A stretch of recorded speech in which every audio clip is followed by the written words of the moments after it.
What Really Happened with your host, Mike Rivero. Because World War III is a really bad idea. Here is your host, Michael Rivero. And aloha, America. Welcome to our show today here. It is Friday, November 4th.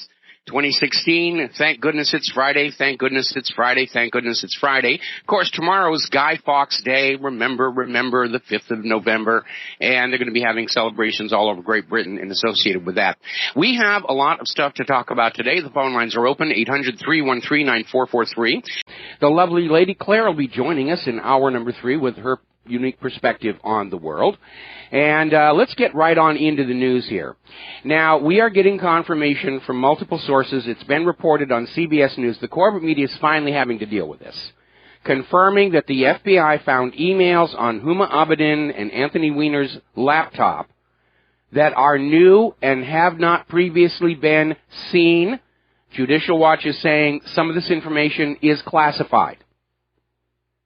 So this is a big, big story, and Hillary is trying to find some way to distract everybody from it. We're going to be talking about that a little bit later in the hour.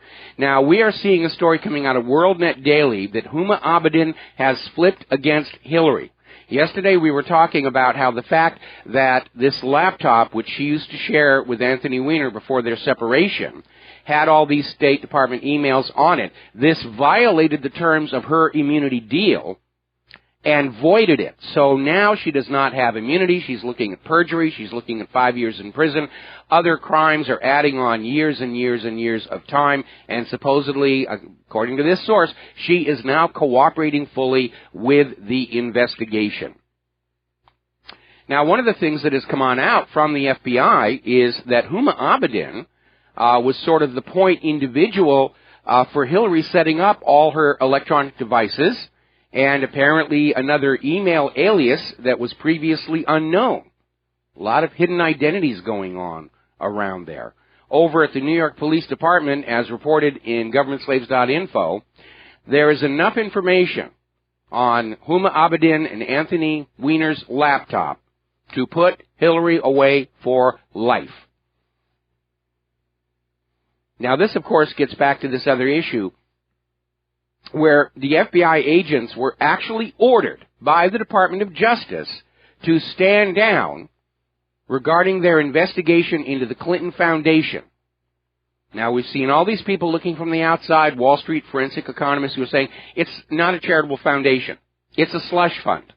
It's a money laundry. It's a tax avoidance scheme. And according to an anonymous FBI insider, everybody in the upper levels of Washington, D.C. is dirty with this. That's why they're all circling the wagons and trying to protect the foundation, trying to protect the Clintons, trying to protect the email server, trying to make sure that Donald Trump does not come in with Trey Gowdy as an attorney general and spoil their little party.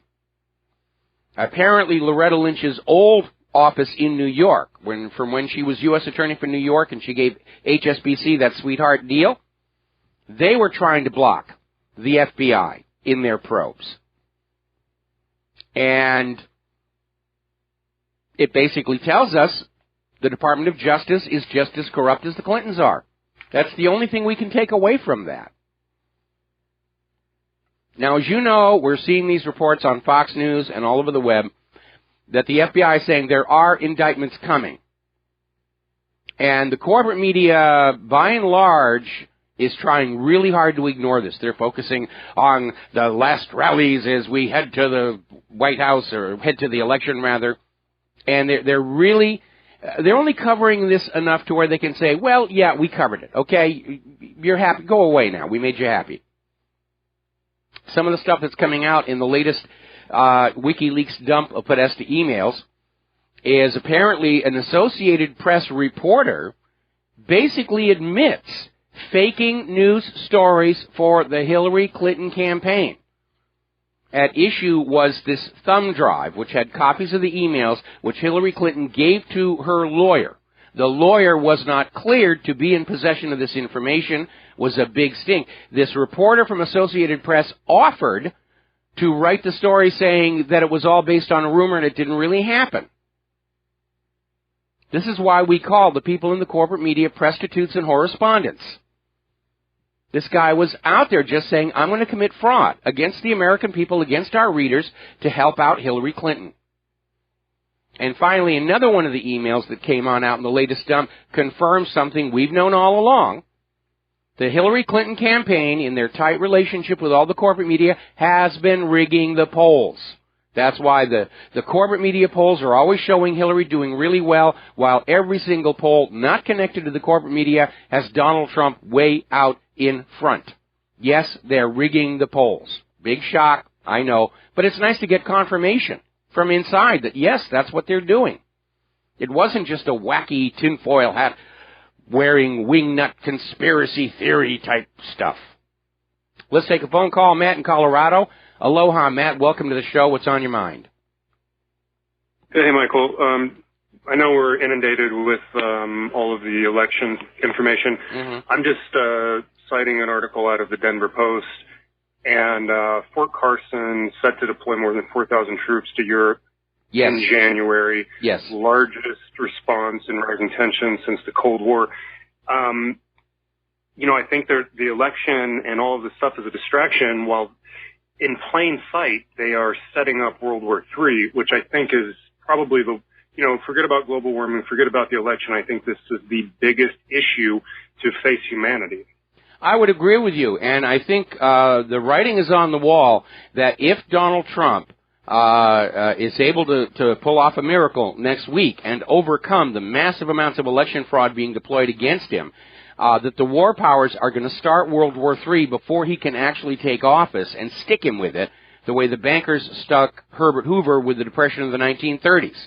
They want their war, and they're not going to let a little thing like the people's choice for a president get in the way of that. And that's why we're seeing all these assets moving so quickly to Europe. The shooting will start before the end of the year. Well, what's going on in Europe that they're allowing it? Are the people all just laying down and allowing their cultural heritage? The United States is thousands of miles away, but that's right in their backyard, and they're allowing this to take place, which I don't understand. Well, the ordinary people of Europe are absolutely dead set against this. But they're under a leadership which is caught up in this whole idea that the only way to save the Western economic hegemonic control of the world is to have a new world war. Because every time they get this private central banking into a hopeless mess, they get into a world war, if not necessarily to get out of it, but at least to have a distraction, something to blame it all on. And we've seen this twice before. Crash of 1907, World War I. Crash of 1929, World War II. Crash of 2008, and off we go again. This time, though, I don't think it's going to work because most of the people of the world understand this is what's going on. And certainly the ordinary people of Europe, for whom both of the first two world wars, they see the scars in front of them. You travel around Europe today. If you go to France, you can still see the trenches from World War I. You travel through Italy and Germany. There are still areas that have never been rebuilt from World War II, buildings still being reconstructed. For them, it's a present memory. But you're right. Here in the United States, it's an abstraction. It's something that happened on the other side of the world. The last actual military combat we had on our own soil was the Civil War, and that's all but been erased except for a few memorials and parks. Yeah, well, I don't have anything else to say other than to express my concern, and I would like to keep that in the forefront of people's minds that it is a valid concern. If that goes nuclear, we're having a real problem. Yeah, it's likely to go nuclear because the United States is not able to prevail in a conventional war against Russia and China, and we've said this before. If they get a hot war going with Russia and China, it is inevitable it would wind up being nuclear, and it is a concern. And I think that if Trump is able to pull off a victory next Tuesday and overcome all of the election fraud, they're going to start the war before he can take office. Because Trump has already said he wants to hit the reset button with Russia, wants to go back to being friends with Russia, friends with China, trade with them, peace through commerce, and that's why I think the war party is going to start at World War III for real before Donald Trump can even get to his inauguration. Yeah, well, in that case, and I'll be very brief and get off the line. For the sake of humanity, I hope that there are people on the inside that thwart their attempt to incite that unnecessary military action that will lead to mutually assured destruction. Anyways, that's all I got to say, Michael. I appreciate you taking my call. All right, thanks an awful lot. We're going to let you go here. There is one aspect to this we need to keep in mind. Donald Trump, because he is not a career politician, is a lot less obsessed with his historical legacy than the egomaniacs that currently inhabit that malarial swamp over there in Washington, D.C. He could very easily go into the Oval Office, call up Putin, call up the head of China, and say, you know something, this is really stupid. Let's pull the plug. And Russia will go along with it. In fact, if Trump wins the election, I would expect that both Russia and China would simply sit still and not respond to any provocation by the United States. That they'll accept a little bit of damage, a little bit of death, and just run out the clock until Trump can take office, at which point they'll say, whew, we just dodged a major world-ending bullet. Getting on back to the political campaign, Fox and Friends is reporting Trump is leading all over. You wouldn't know it to look at CNN, which is still out there saying Hillary is ahead by 167 percentage points. And nobody's listening to them anymore. Their audience share is terrible. Bill O'Reilly is out there saying Hillary Clinton could still fail to steal this election. It's very, very much up in the air, but it is going to come down to that election fraud, and it's going to come down to the Trump voters turning out in enough numbers to overwhelm the vote riggers. That's what happened in the Brexit vote. The Remain people were out there rigging the election the same way they rigged the Scottish independence referendum, and very obviously Hillary's trying to steal the presidential election, and it's a very iffy proposition because everybody knows elections are not honest in our modern era. Everybody's looking for election fraud. They're finding it all over the place. It's one thing to use election fraud to shift a contest a few percentage points, but if she tries to reverse a landslide, everybody's going to know what happened, and that could lead to some serious changes inside our country. Now then, let's see. Our TV corporate media is still looking at voter polls. Point ahead here, point ahead there. The important race to be looking at is the Electoral College, which is often, because of the way it's set up, out of sync with the population. And right now, Donald Trump is way ahead of Hillary Clinton in the Electoral College. He doesn't have the lock on the presidency yet, but the last time I looked, he was 30, 40 electoral votes ahead of Hillary Clinton. And Hillary's people are going to be trying to steal the elections in those key electoral voter states, already happening here. Another video from Project Veritas, this one of a foreign donor basically describing himself as an expert at donating to the Hillary Clinton campaign, even though as a foreigner, a non-citizen, it's illegal for him to do it, but they find ways around it. They certainly did back in 1996 with the Chinagate scandal. There's all this money pouring on in, and it is illegal for a political campaign to accept any donations from somebody outside the United States who's not a United States citizen. And inside this video, they actually have a campaign official saying, well, you know, as long as it's not too big a donation, nobody's going to pay attention. In other words, if you're a foreigner trying to buy the future president of the United States of America, you break up your donations into lots and lots of little tiny bits, and you're going to get away with it. That's what they're saying. Julian Assange just had an interview on Russia Today with John Pilger. A lot of information came on out, reinforcing that all of these DNC, Hillary Clinton, John Podesta emails did not come from Russia. They are internal leaks by people who have just reached their breaking point, and they're saying this has to stop now. And one of the other things that Assange pointed out is that both the Islamic State group, ISIS, and Hillary Clinton's foundation are receiving money from the same sources in the Middle East. Saudi Arabia, Qatar, places like that. It's all controlled by the money. Now, Saudi Arabia is going to have to pull back on the donations. They're hovering at the edge of bankruptcy right now. Now, WikiLeaks is still continuing to dump documents, and as of today, they're turning the focus to what happened at the consulate in Benghazi. And a lot of information is coming on out. I was looking at one of the emails, I haven't finished it yet, where they're talking about having to deal with all those people online who were insisting that Osama bin Laden was really dead back in 2001, and that whoever that was they killed in Abbottabad wasn't the real Osama bin Laden. They had a pejorative term, the deathers. You know, just like the birthers. They're the deathers. We've got to deal with those people. Anyway. Remember back when there was that aborted coup d'etat in Turkey, and Turkey demanded the extradition of this Turkish Muslim preacher, Fethullah Gulen. And the U.S. government refused, even though there technically is an extradition agreement between the two countries. Apparently, as it turns out, Fethullah Gulen is a very generous donor to the Hillary Clinton Foundation, and Hillary Clinton's aide, Huma Abedin, sent several emails suggesting she was the intermediary between Gulen's organization in Pennsylvania and the Clinton Foundation. And sources are telling WorldNet Daily that the donation to the Clinton Foundation was the reason extradition was refused. More pay to play.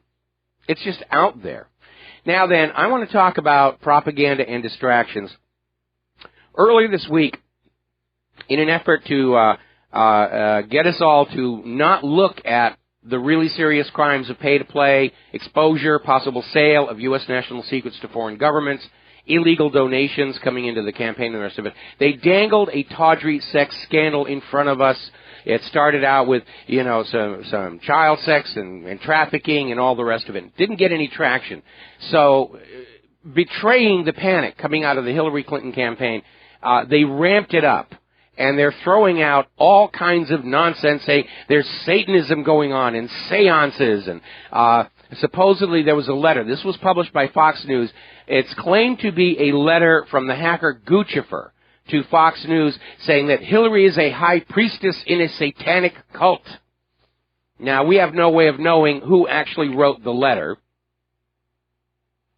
But they're putting it out there with this comment that was in the email called spirit dining, and then they come on out and say, oh, spirit dining is the satanic ritual, and they have all this videos and whatnot.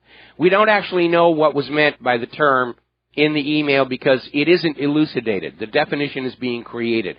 But they're trying to find something, anything that's going to draw the public attention away from the real serious crimes of the Clinton Foundation, the Clinton campaign, and it's just going crazy. And I'm not saying that a lot of nasty stuff wasn't happening, but this is a classic limited hangout. They're throwing it out there now. They're going to suffer the embarrassment of some minor offenses and, you know, sex crimes and the rest of it in order to hide from you the really nasty crimes. And they got away with it back during the hearings into Whitewater when Kenneth Starr used Monica Lewinsky, the stained blue dress, and the image of oral sex in the Oval Office to get you to not pay attention to the real scandal behind Whitewater, which was CIA gun and drug running out of Arkansas into Nicaragua under then-Governor Bill Clinton, with that cocaine coming back along the pipeline, sold to our children, mostly in the black neighborhoods, to fund it all. That was the real scandal that they were hiding from you, and they managed to hide it from you with this little sex scandal. And they're trying to do the same thing, only the sex scandal didn't work. So now it's Satanism. And I'm sure by Monday they're going to say it's space aliens and they're all the rest of this other nonsense. But they are getting desperate. They are getting very, very desperate. One story that came on out about Epstein's island commented that prosecutions were halted because of 13,000 documents of crucial testimony were locked up by U.S. prosecutors so that Epstein wouldn't face any more serious consequences and the guests to his islands would be protected. We'll be right back. And aloha, America. Welcome back to the show here. We're going to take a phone call from Dustin in New Jersey. Aloha, Dustin. Welcome back to the show. What's on your mind today? Yeah, hi, Mike. Huma is the key, Mike. She's the link, the conduit to all these connections to feed the money to forward the emails to all these outside people. She's one of them. She's a key conduit, but I don't think for a second she's the only one. Hey, Mike, on Syria, I forgot to tell you this yesterday, but the Admiral Grigorovich missile frigate has left to the Mediterranean, which has Caliber cruise missiles on it. So that's going to, I don't know if you're aware of this, but there's a prototype helicopter in Syria. It was spotted October 25th. It's called the Ka-31SV Early Warning Helicopter. It's a prototype. Mm-hmm. And it's also got jamming capabilities for GPS on it. So if you can check that helicopter out, it's never been seen before. Well, Russia is using Syria as basically a live demonstration of their products, and their products are proving to be superior to everything put out by the United States, especially in the area of electronic warfare. And Russia's going to start selling a lot of weapons, and it's another sector of our manufacturing that we've allowed to rot away and decline. And these days, it's producing some hideously expensive junk. F-22, F-35, the Gerald Ford, Independence-class littoral combat ships, Freedom-class littoral combat ships. It's a joke. And DARPA's out there saying, well, yes, Russia's really ahead of us in electronic warfare, but if you'll give us $5 billion, we'll catch up to them in 15 or 20 years. And remember, 7 o'clock tonight is the cutoff date. They're allowing what militants want to leave. So by this weekend, Mike, I believe the Russians are going to go full tilt before the 6th of November, or before the 8th, maybe. Yeah, I think you're absolutely right here. We're going to be talking about that a little bit further into the show. Thanks, Mike. All right, thanks an awful lot. We're going to let you go here. Now, again, I'm trying to walk a fine line here. I think all this talk they're putting on out about child sex trafficking and Satanism and all the rest of it is a distraction. It's a limited hangout. We know from past experience like the Franklin scandal, the pedophile scandal over in the BBC, the British government, these things happen. There seems to be something about the mental makeup of the elites where they get off on having sex with children. And I mention that because earlier today, Vladimir Putin had a response to this case that happened over in Europe, where one of the refugees sexually assaulted a 6-year-old boy at a public swimming pool and was acquitted, let out of jail, on the excuse that he didn't speak the local language and he didn't understand that the small boy's screams meant that he didn't want that kind of contact. And Putin is understandably saying, what's wrong with you people? And he made this comment that any society that is unable to protect their own children is a society with no future. And he's absolutely nailed it right there. If we cannot protect our children from sexual predators, whether they are in the clergy, the police, or the political class, then our nation has no future. Okay, let's see. Got a caller waiting on the line, but we're coming up on a commercial break, so we're going to let you wait just a little bit.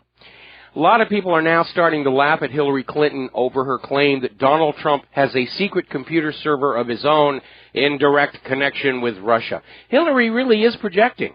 Whatever she's doing wrong, whatever crime she's committing, she accuses Trump of doing it. And nobody's taking her seriously. In fact, they're describing this as Hillary jumping the shark. And a lot of people are now laughing at the slate that carried this story as if it was absolute fact, only to be discredited. And whatever credibility Slate had before is now gone. And even Forbes was wagging their finger at them. We got to take a break for commercials. We'll be right back. And aloha, America. Welcome back to our show here. And Fox News just had the governor of New Mexico on in an interview saying, we shouldn't pay attention to WikiLeaks. I mean, you know, the issues go way beyond little things like pay for play and corruption and assassination and espionage here. Remember, Donald Trump said things that hurt the feelings of those illegal immigrants, and Hillary Clinton is a woman, and blah, blah, blah, blah, blah. You can just smell the panic coming out of the campaign. We're going to go back to the telephones here. Laura in Kansas, aloha. Welcome to the show. What's on your mind? Hi, Michael. I want to prefix this by saying I totally love your show. I've learned so much from you. You have so much information. But I do have something that I have to disagree with you on. And that is? And that is, yes. The fact that this has come out about Podesta and intending this type of rituals. Let me explain. Okay, now first of all, hang on. Okay, we don't know what Podesta meant when they said spirit dinner. We're being told it means something really vile, and it may well do, but we don't actually know that. Anyway, from the point of view of a Christian. Okay, the email that I read actually had this woman's name. So, and she has, there are YouTube videos of her doing this spirit dinner, as she calls it, and the name is in the email. So unless there's two of these women with this very odd name, I don't know. But what I'm trying to get at is, from a Christian's point of view, and even I would venture to say a Muslim's point of view, I think this is more devastating to Hillary than maybe you're kind of giving credit to. Because I'll tell you why. I'll tell you why it isn't. Because first of all, Hillary is planning on stealing the election. So how Christians are voting is a moot point. The issue is that Podesta and Hillary and the rest of them cannot be prosecuted for whatever religious observances they choose to make, whether they're out there chopping off a chicken's head with a stone axe or whatever. This is being put out there to distract us from those things they've been doing for which they can and should be arrested, prosecuted, and thrown in jail for. Okay, I understand that, and it's not distracting me by any stretch of the imagination. But this here, like, what happened with the church down in Mississippi, I mean, you look at the comments on the story, everybody's got it. Everybody's going, oh, come on.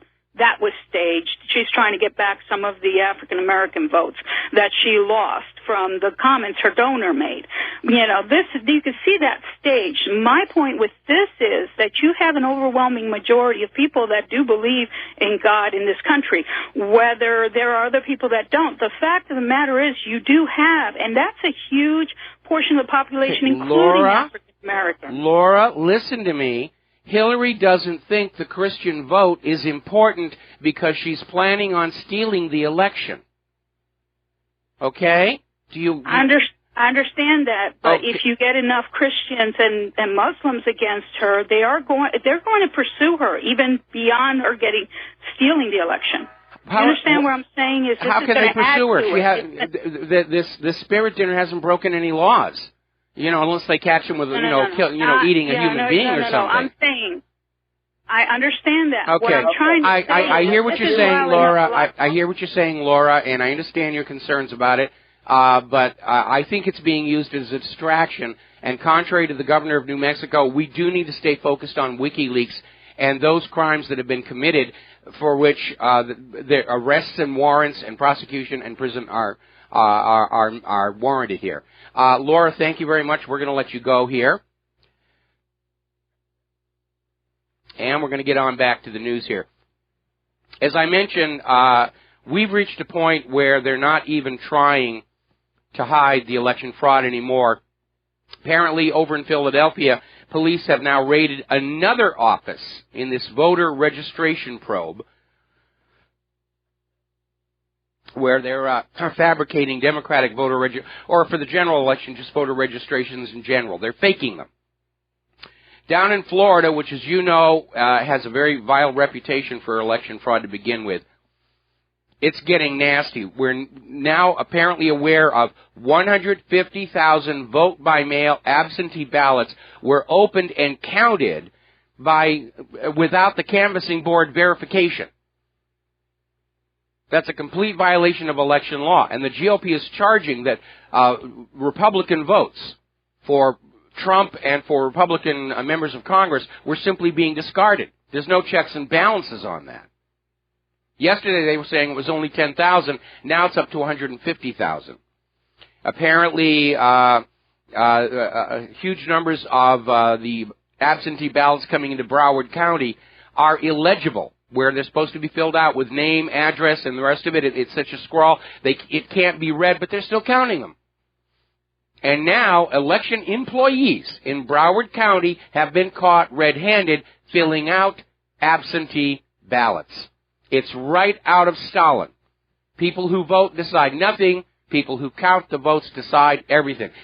It's right out there in the open. They're trying to steal this election. And next Tuesday, if you see any election fraud going on, as a patriotic American, it is your duty to kick up a fuss and make as much noise as you can about it. Don't walk away from the machine. Don't walk away from whatever it is they've got you casting the election on. Just scream bloody murder and get an election official over there to document what you're seeing. If there are any poll watchers that have been allowed in, you get them over, get them to document what's going on.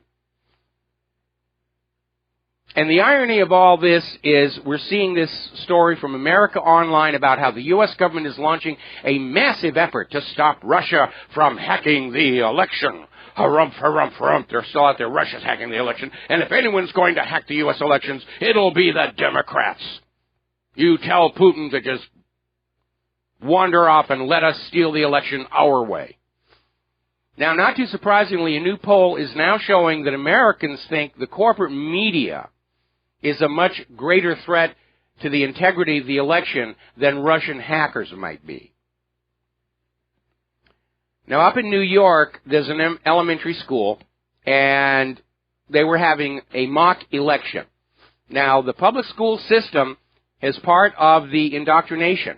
I'm getting emails from people saying that their kids are being told by their teachers, you will vote for Hillary Clinton, you will tell your parents to vote for Hillary Clinton, Hillary Clinton, Clinton, Clinton, Clinton, Clinton. And so they were having this mock election up in New York at this elementary school, and the students were chanting Trump, Trump, Trump, Trump, Trump, and they just called off the mock election. We're not going to have an election if you won't vote for the people we're going to tell you to vote for.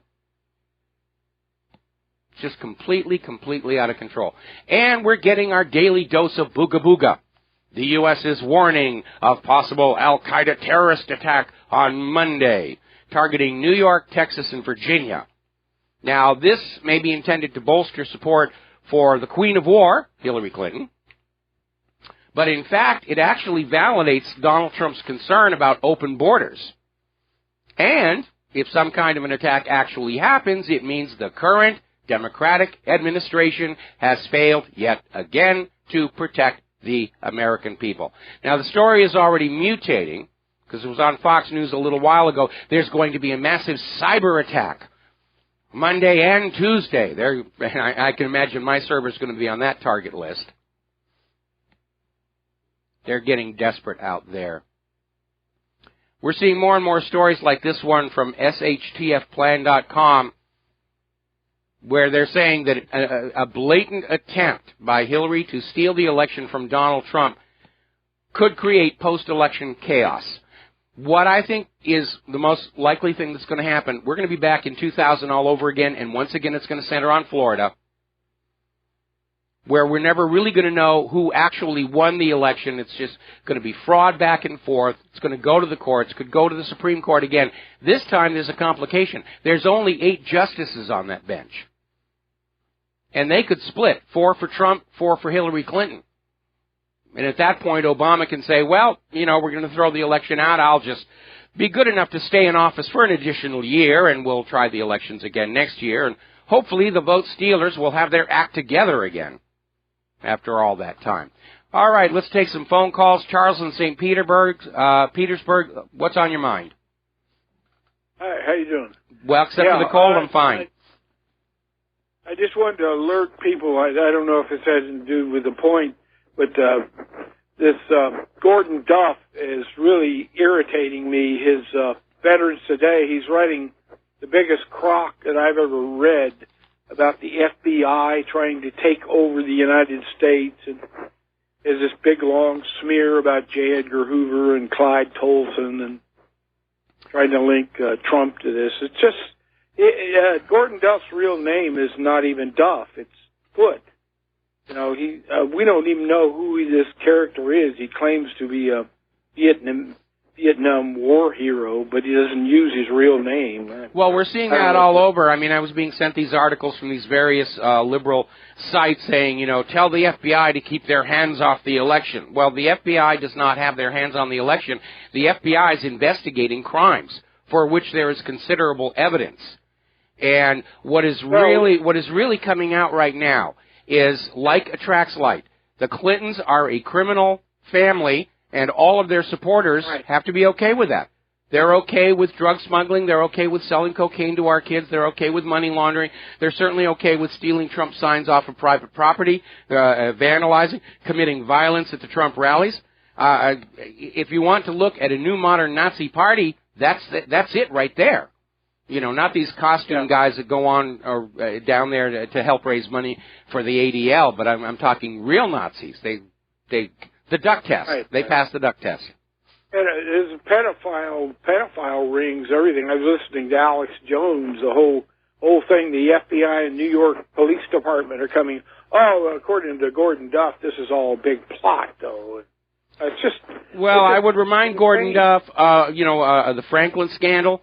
Certainly what they're dealing with at BBC and the British government. This stuff, unfortunately, does go on, and I'm not questioning that it goes on. It's just that, again, I think it's like the stained blue dress all over again. It's being used to pull the focus off those crimes that really do affect the entire country. And I'm not trivializing the victims of child sexual abuse or their families, who are put through a great deal of hardship, especially when it's followed up with threats to stay silent if they want to go on living. But what's really at the heart of the Clinton corruption is stuff that affects the entire country. Look at the decline of the United States over the last 30 years. This didn't just happen all by itself. It's the net result of the constant plundering and looting of our nation on behalf of the Clinton cronies. Well, what gets me is this intransigence of the Department of Justice. They're trying to negate everything the FBI, which is trying to be honest. You know, the honest members, and of course Obama he's just going to use this as an excuse to take control as a tin-pot dictator. We know what his ultimate aim is. He and the Department of Justice will just say they'll fire Comey and all the legitimate FBI agents are trying to do. We can see exactly what their plan is. I think right now they're purely defensive. They're responding to what's going on here, and they're clearly losing control. But again, what Obama and Loretta Lynch are showing us is that certainly the entire executive branch has become as corrupted as the Clintons themselves. And but what we're also seeing is that the mid-level government has had enough. They're leaking information out there.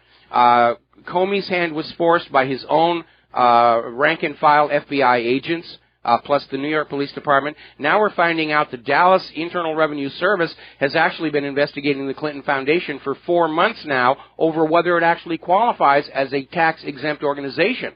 And if the IRS comes on out and says, no, they don't qualify, the Clinton Foundation is going to owe a huge, huge chunk of money in back taxes. Remember, during Prohibition, Al Capone, they couldn't get him by the police. Who finally brought Al Capone down? The Internal Revenue Service. Right. Okay? Yeah, okay.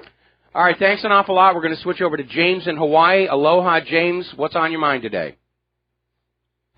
Yeah, how you doing? I'm doing good. So I went to vote. Yep.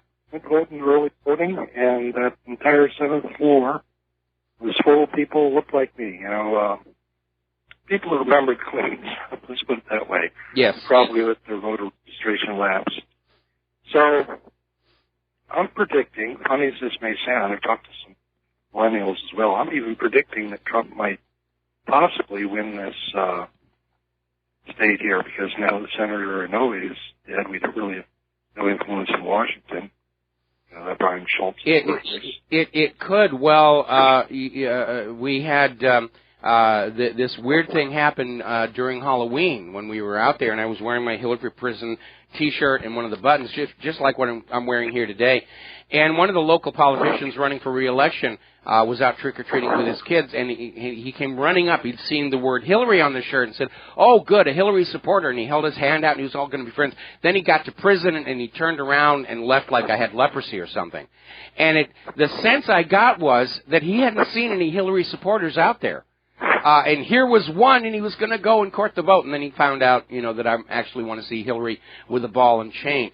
And I'm also getting that sense here. There was a huge Trump sign waving in front of Iolani Palace about a week ago. There are Trump waivers, sign waivers down on Moanalua and Kamehameha Highway. I've only seen one girl with a Hillary sign, and she's obviously frustrated because she's out there just waving it at people as they drive by as hard as she can. She can't get any traction. Trump could actually win here in Hawaii. And this is a blue state. It doesn't get bluer than Hawaii.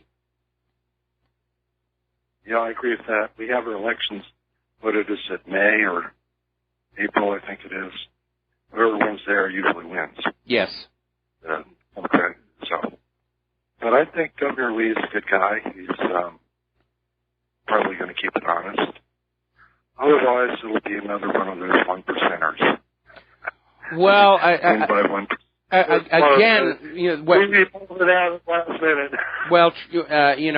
again, Trump is an outsider. He's got his own money. He can't be bought. He can't be bribed. And he wants, he wants to be seen as the good guy coming on in. And I think when he gets in and he finds out exactly what's been going on with all this drug money laundering and CIA drug smuggling, he's going to have his work cut out for him. And we're going to have to stand shoulder to shoulder with him and get this stuff done. He can't do it all by himself. He's going to have as many segments of the U.S. government angry with him and wishing him to be dead as Kennedy did. Okay, we're going to have to take a break for commercials. James, thanks an awful lot for the phone call. We'll be back with more phone calls after these few words. And aloha, America. Welcome back to the show here. And before we go back to the phones here, we're seeing another email from WikiLeaks showing that Donna Brazile was rigging the debates all the way back during the primary, getting the questions to Clinton ahead of time. So she knew what was going to be asked, and Bernie Sanders did not. They've been cheating all along. All right, let's see. We're going to go to Apostle in New Jersey. Aloha. Welcome to the show. What's on your mind? Hey, Mike. How you doing? Doing fine. Okay, just to let you know, the intelligence agencies are talking about Al-Qaeda attacks on Election Day. Well, the media is talking about Al-Qaeda attacks, and the Hillary campaign's talking about Al-Qaeda attacks. And I'm not even sure what they're thinking, because this actually bolsters Donald Trump because of his concern about closed borders. They didn't think this one all the way through. Well, the big thing is that they need Hillary to win because it would cut off their funding. Yeah, absolutely. You're absolutely correct. Yeah, because Trump's not going to be tossing them any kind of funds. Nope, he won't. Okay, Mike, that's all I had to say. Whatever. Thank you for the email you sent me earlier. Appreciate it. And enjoy your day, my friend. All right, I certainly will. We're going to switch over now to John in Barbados. Aloha, John. Welcome to the show. What's on your mind? Aloha, Michael. Yes, your much vaunted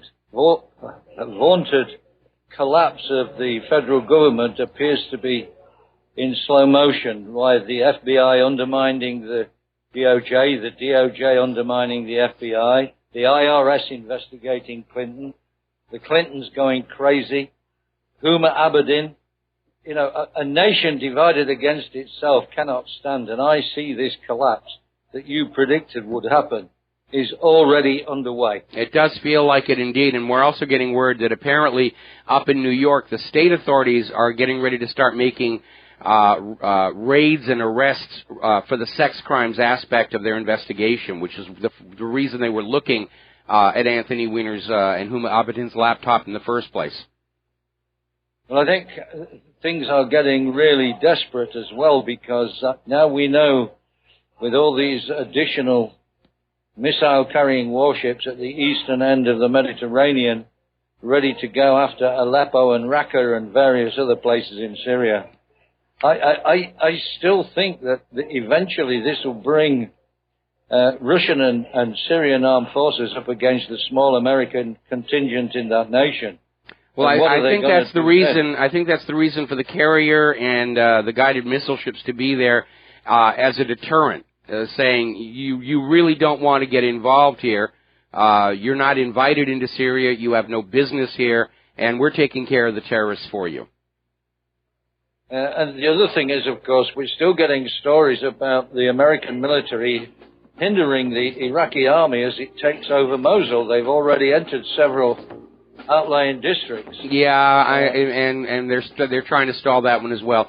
John, stay on the line. I'm going to we have to do a station identification. I'm going to come back to you as soon as we're done with our station identification. Aloha, America. Welcome back to our show, hour number 2. We're going to go right back to the telephones. John in Barbados, you had something else you wanted to add. Yes, well, as far as I can see, the indications are that Obama is involved in this corruption right up to his neck. I think, it could really rebound because, he claimed that there was no fraud going on, and now we've got fraud investigations in Florida, Wisconsin, Pennsylvania, North Carolina, all over the place. Well, we knew that already. First of all, we know that Obama was lying through his teeth about when he found out about Hillary Clinton's private server, that he'd actually been using it. He'd been notified 6 separate occasions by Huma Abedin that the private server's domain and addresses were changing. He used the server himself.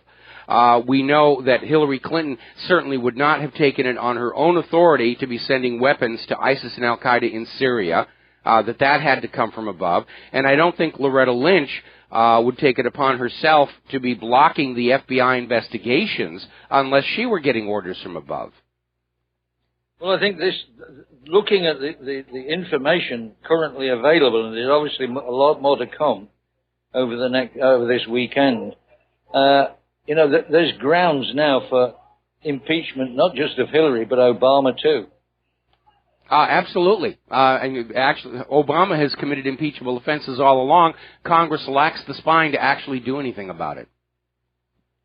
Well, maybe the efforts of the FBI and others and Trey Gowdy and his friends will give them the backbone to proceed. That would certainly be a good thing to see. But again, Congress, I haven't been following the congressional races. I know there's an anti-incumbency fever out there. I don't know how effective it's going to be. If there's a major shakeup in Congress, even the ones who hold on to their office are going to realize the time has come to remember that they work for the American people. But if Congress, for the most part, remains unchanged, they're going to be defending the status quo and the corruption against Donald Trump, which is why I keep saying, if Donald Trump pulls off an upset next week and is able to overcome the election fraud, our work is only just beginning, because we, the American people, are going to have to stand shoulder to shoulder with President Trump, 300 million strong, and glare through the windows of those offices on Capitol Hill and remind those senators and representatives who they're really supposed to be working for. And we're not going to put up with being put to the back of the bus behind Israel, the military-industrial complex, the big pharmaceutical corporations, and Wall Street. Well, I have my big rubber clown hand with the index finger pointing upwards to wave John McCain goodbye. Yeah, that is a state race I'm definitely paying attention to. It's time for McCain to go. And Harry Reid. I'd love to see Harry Reid go down in flames at some point.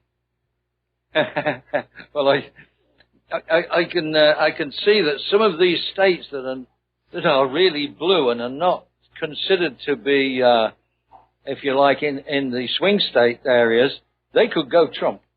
Well, that's what our caller from here in Hawaii was saying, and that's certainly my feeling here. Everyone assumes Hawaii's going to vote for Hillary Clinton, and they're not paying any attention. It could flip the other way and catch them all by surprise.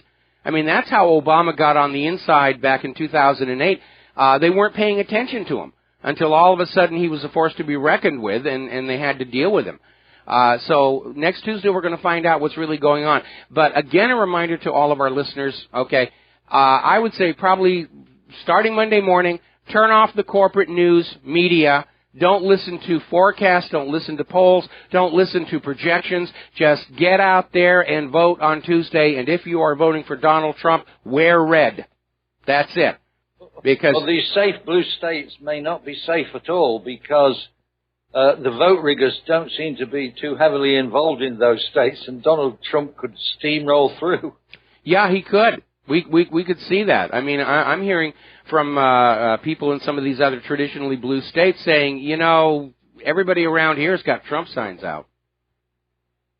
Yeah. So we look forward with great expectation. We'll see. Yes, we certainly will. All right, John, got to let you go. Got a bunch of calls to get through here. Wes in Idaho, what's on your mind today? Thanks for taking my call, Mike. Talk about candidates that are unjustly vilified. David Duke won the recent debates. 95% is what the poll said. A Democratic candidate, Carolyn Vineyard, said that he was a snake, and he had to be escorted in and out of this Dillard University. I guess these Black People Matter.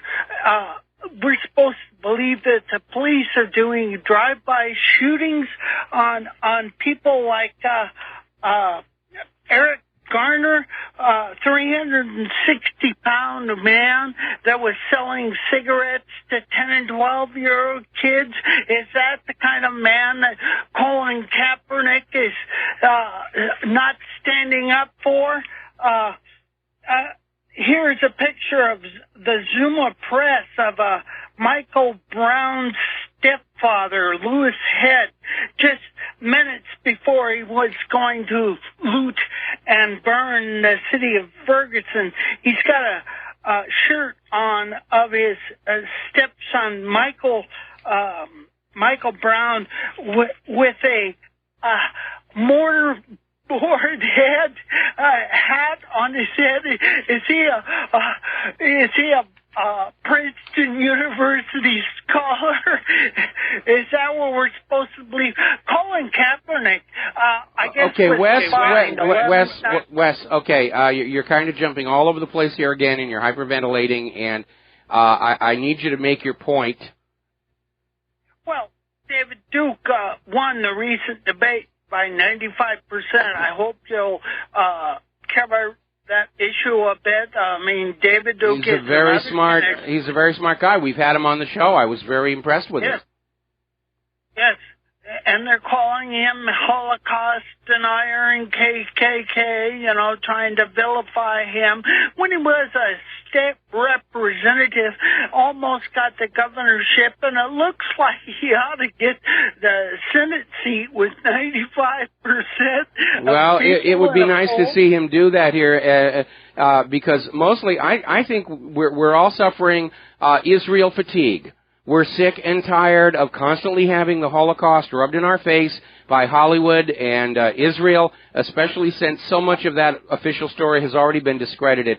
Wes, we're going to let you go here, and because we got a bunch of callers here, we're going to switch to Mary in New Jersey. Oh, before we go to Mary, though, I need to do a shout-out to our on-air affiliates who are rejoining our network. And so, Mary in New Jersey, what's on your mind? Okay, now, I wanted to talk about the FBI, but first I just want to say Bev Harris was a few days ago on, and I don't know if you saw that, but she said that more recent study, some of these machines, they have fractionalized, meaning your vote doesn't count a whole vote. It is, and she said it's in about 23 states, and she had someone show her. And you could do this in about 4 seconds, reset all those machines to like 43%. So no matter how many votes, 100, 2,000, whatever the person gets, it's always going to stay at 43%. Yeah. Did you hear about that? Yeah, I heard about that. And, you know, Bev Harris has been doing this amazing work. One of the things I think that is really giving away the situation are these machines that are coming from Smartmatic, which is over in Europe. It's tied in with George Soros. These machines are deployed in something like, I think, 11 states. They haven't actually been certified for use in U.S. elections. And we know the certification's a joke because the certified machines are set up to steal elections, but it's so out of control. They're not even bothering to go through that anymore. Here's a button, push it, tomorrow we'll tell you who your new ruler is. That's basically what American elections are. And I heard they raided a polling place today. I don't know where exactly. But also they're supposed to keep a written record of what they are for some time. And I don't know where it's a law. In some certain places, they're supposed to keep a written record of the results. And evidently they have been throwing out. Yes. Certain places have been throwing out. But anyhow, I wanted to call because somebody mentioned this the other day. It was Steve Pachenik, who's a psychiatrist. He's in the CIA. He said they are with the FBI, who the State Department controls the FBI. Donald Trump does not control the FBI, and in cooperation with WikiLeaks, they are conducting a counter coup. Mm-hmm. So they have planned this for quite a long time, even before Trump even announced he was running. And they said some of remember all the devices that Hillary said that were supposedly crushed? She handed devices over to FBI people to crush. Well, guess what? They didn't crush them. Yeah, they still have them here. Now, I have to take one issue here, okay? I don't know that this was a planned counter coup because, frankly, 2 weeks ago, it looked like things were coasting along. The wild card came out in New York, and I think people saw this new trove of 650,000 emails, far too big to ignore and pretend it wasn't an issue. And I think a lot of people are saying it's an opportunity. The door is open. This is our last chance to do something about the path this nation is on, and that's why everybody is jamming on through. Certainly the Department of Justice, at least at the level of Loretta Lynch, is not in control of the FBI. It's arguable that even James Comey is no longer in control of the FBI. What they're dealing with is a bureaucracy that has gone rogue and is sick and tired of being seen by the American people as the new Nazi state. And hopefully something is going to come on out of this. Again, we're hearing that New York is getting ready for arrests and search warrants over some of the sexual crimes aspect of their investigation, because that's what they were investigating on the laptop. So I think they're... Okay, can I say something else? Yeah, real quick. We got a bunch of other calls to get to. Okay, I think there are multiple people investigating. There's also Hagman and Hagman. He was on there today. They're lawyers, but they're investigators, and he came out with that New York City stuff. But he said stuff sent to him, I'll tell you, they were, it indicates that not only Bill, but Hillary and Huma were on that Lolita plane multiple times. And also, he said he has pictures sent to him, not email, but pictures, not electronic, that he said there's evidence of Aleister Crowley and Jeffrey Dahmer type stuff that's so wicked. Okay. Okay. Well, you know, at this point in the game, I'm not interested in anybody telling me that something is about to happen or we've got these pictures we're going to make. Okay, I mean, look at Anonymous. They had been promising all along that they were going to have a video dump by Election Day. It still hasn't happened. Right now, my policy is when somebody actually releases something, when we can see the video, when we can see the picture, then it's newsworthy. Other than that, I'm not going to waste airtime or screen time, speculating about what somebody says they may have next week, okay? I think they're just different people working together. We're all working together trying to restore the country. All right, Mary, thank you for the phone call. We're going to switch over to Tom in Minnesota. Aloha, Tom. Welcome to the show. What's on your mind? Oh, thank you, Michael. I was on the Internet back in the days, and I used to save information to floppy disks. And one of the things I saved to a floppy disk I still have is a U.S. government report. I think it was the State Department, where when they were in Haiti, if you remember the first Clinton, they passed the Brady bill, and they had U.S. troops in Haiti at that time. And the Haitian government wanted the U.S. troops to go around and confiscate guns. Well, they didn't do that, but they sent in with U.S. financing to help the Haitian government try different gun confiscation techniques. And it was obvious from this report, I think with the impetus of the Brady bill, and they thought they were going to keep moving from there, they wanted to figure out, this is what this report was saying, we want to figure out on this micro scale what the best way, without getting resulting violence, to confiscate guns. And it looks like they didn't really find one. Well, the Clintons have been in Haiti messing around in there for a long time. Oh, the Haitians hate the Clintons. The Haitians hate the Clintons. There's more information coming out of Haiti there as well. All right, Tom, going to let you go here. Before we take any more phone calls, I do have to get some real news in here, okay? Now, do you remember when this woman who'd been on The Apprentice and been fired, Summer Zervos, came on out and said that Donald Trump had groped her? And she hadn't said anything at the time. She'd been saying Donald Trump was a wonderful guy. She had a great time in the show. And then all of a sudden, just in time to help Hillary, she comes on out and says, oh, he groped me. Well, there is a story that came out of GotNews.com where apparently some of the other young lovelies who worked on The Apprentice are going public that they were approached and offered bribes to accuse Donald Trump of sexual assault. And the name Gloria Allred is mentioned in the story, and the amount of $500,000 is mentioned in the story, and apparently they went virtually to every woman who'd ever been on the show that they thought might be persuaded to become an accuser against Donald Trump. And they finally got one who would sell herself for that price. And it's another indication. All of these stories are just made up out of thin air. Donald Trump has been in the public eye for 30 years. And it wasn't until he ran against Hillary Clinton that he was accused of being racist or sexist. All right, we're going to go back and take another phone call. Chris in Las Vegas, what's on your mind? Thank you so very much, Michael. I had the occasion yesterday to attend the Donald Trump Jr. rally in Las Vegas at the Ahern Extreme Center. Probably 300 people or so attended, and I had on a Hitlery for prison shirt.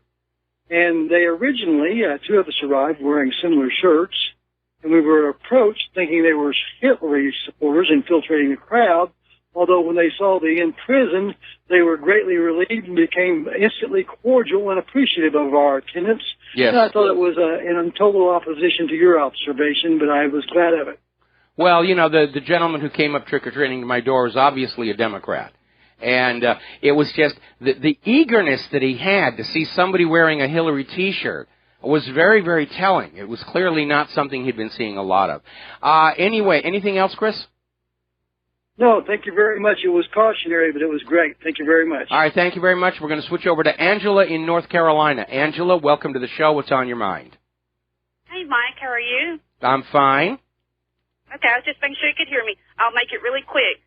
Hillary Clinton's on the campaign trail, and she's using that, she's telling people that if they don't get out and vote for her, we're not going to have another election in the United States, and I just want to know what you thought about that. And I know this is her pushing her ideas on what's probably going to happen if she gets in, and what you think about that. Yeah, she's projecting again, and that has become such an obvious situation. Whatever she's doing, whatever crime she's doing, whatever agenda she has, that's Donald Trump, and at this point it's become such a repeating pattern.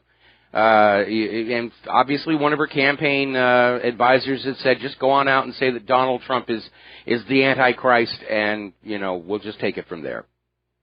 Well, thank you so much, Mike. I'll let you go so you can get back to the news. Thank you. All right, thank you very much. We're going to take one more phone call. Peter in Los Angeles, aloha. Welcome to the show. What's on your mind?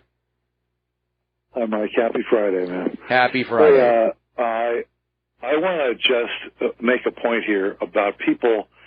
If indeed the FBI and the NSA and some of these people are pushing back and against the Clintons and this corruption, that I think we should make a point of stop referring to it as any kind of coup that has such negative connotations, especially with all the allegations about Russian servers and, you know, all that stuff. We should call it what it is. These guys are truth-telling whistleblowers. And let's take that connotation completely out, even if they're calling themselves that. You know? Well, I mean, maybe it's time to start using the word revolution. Well, I think we'd be better off calling it truth tellers or whistleblowers. Who is really negative. Well, most people don't even have a connection to that. Anyway, Peter, we're going to let you go. We're going to take a break for commercials. We're going to close the phone lines for a bit because I got news. We'll be right back. And aloha, America. Welcome back to our show here. And we just put up a story at WhatReallyHappened.com.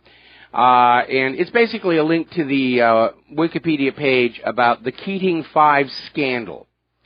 And it's germane today because if you are in Arizona, you need to refresh your memory about this story because it did involve Senator John McCain.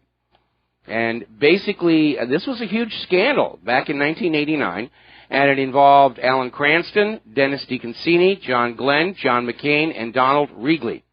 And they were accused of improperly intervening on behalf of Charles Keating, chairman of the Lincoln Savings and Loan Association, which was being investigated by the Federal Home Loan Bank Board, which then backed off the investigation under pressure from the Keating Five, and Lincoln Savings and Loan eventually collapsed.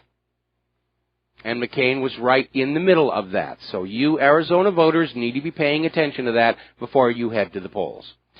All righty, now then, getting on to the war zones. Things are heating up. We're very concerned. Russia has now formally lifted their ban on the most advanced weapons being sold to China. Now, Russia and China are strategic partners, and they share a lot of stuff back and forth, but Russia has sort of been keeping the best of the best goodies for itself. That is now over, and they are going to be sending Sukhoi flanker E-fighters to the Chinese, and basically they're doing it openly to challenge U.S. power in the region. Not that it might take all that much to challenge U.S. power, because in addition to all of the weapons, which really aren't very good, F-22, F-35, Independence class, Littoral class, the Gerald R. Ford, on and on and on and on and on, Ashton Carter is basically looking at reforms that will relax the rules on recruiting. Apparently, they're not able to find enough of the really strong, healthy people willing to sign on to the military, and they're relaxing the rules where they're actually going to take people who are using drugs, are single parents, overweight. Doesn't sound like an effective fighting force. Bad weapons and poor soldiers, that's a recipe for disaster. Now, as you know, the U.S. is responding to Syria and Russia's actions in Aleppo by screaming about the bombing of civilians and the civilian casualties, and Russia will come on and say, well, you tell us where the moderate rebels are, and we'll leave them alone, and the U.S. won't do that. The U.S. is blending everybody together. And every time there's a humanitarian aid corridor opened up, the U.S.-backed terrorists will threaten the civilians not to use it, to stay where they are, or they'll be shot dead, and if they are able to get out of Aleppo, their families will be killed. The U.S. is keeping the civilians there to use as human shields. But ultimately, it's being seen as the ultimate in U.S. hypocrisy, because the civilian deaths in Aleppo do not even begin to rise to what was going on in Iraq during Operation Desert Storm, when they were pounding on Baghdad, and they were blowing up hospitals and schools, and a huge amount of civilian casualty. The U.S. didn't seem to have a problem with that. And let's look at what Israel's been doing in Gaza year after year after year after year that kills mostly civilians. Nobody seems to make a stink about that. It's only when the U.S. is trying to find some way to complete their plan to remove Bashar al-Assad and impose a puppet ruler on Syria that all of a sudden they're worried about the civilians. Now, over in Yemen, the U.S. is officially condemning the slaughter of civilians in Yemen. And UN Ambassador Samantha Power came on out with the usual platitudes about humanitarian crisis in Yemen. Thousands have been killed. They're starving to death, blah, blah, blah, blah, blah. At which point, a lot of other people there at the United Nations stood up and said, look, this is all your fault. The U.S. started this. The U.S. is giving the Saudis the weapons that are killing civilians and destroying the food supply. And all of this goes back to the U.S. agenda to kick out the democratically elected government of Yemen and impose a puppet ruler that the people of Yemen simply do not want. Nobody wants to buy the U.S. bovine excrement anymore. We're going to take a break for commercials. We'll be right back. Aloha, America. Welcome back to our show. We're going to take one more phone call, then we're going to close the phone lines again because I got a lot of news to get through before the lovely Lady Claire joins us at the top of the hour. Mark in North Carolina, aloha. What's on your mind today? How you doing, Mike? As a veteran, I think the military has already lowered its standards a while ago. I think that Bergdahl is an example because everything I was reading about Bergdahl's behavior, thinking, shows that he should never have gotten the military in the first place, that he wasn't all there. Well, I think you're right there, and you know, part of it is when I was a kid, this being before Vietnam, when we were still in that post-World War II glow, if you will, being in the military was seen as an honorable profession. You know, kids were growing up wanting to be a sailor or a pilot or something like that, and Vietnam definitely changed that. And while the U.S. government is considering a draft, they're holding off on it because drafts tend to be very, very unpopular politically, especially when the country is already unified against any more wars to begin with. So they've almost been doing what's called an economic draft, which is they're going into neighborhoods, the jobs are going to other countries. There's no support whatsoever to basically force people who can't find work otherwise to enlist in the military. Of course, what you're getting are the people who couldn't find the jobs that were out there. In other words, you're getting the bottom end of that spectrum of skills and talent. And I remember, and that's why our current military is definitely not the caliber that they were again prior to Vietnam. Well, what I was going to say is, after 9/11, you actually were getting a good when people really thought that it was not a false flag. You are correct. You are correct. There was a surge of enthusiasm. Yes.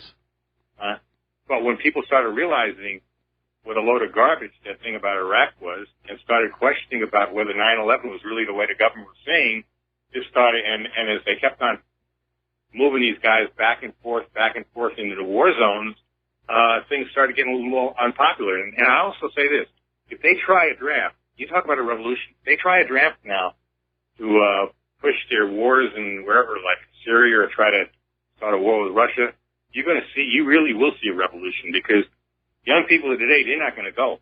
There ain't no way they're going to go. To heck with the young people. Us old people aren't going to let them go, especially if Hillary steals that election and we know we don't have a legitimate government. You're going to have old people like me that are going to be down there saying, hands off our young kids.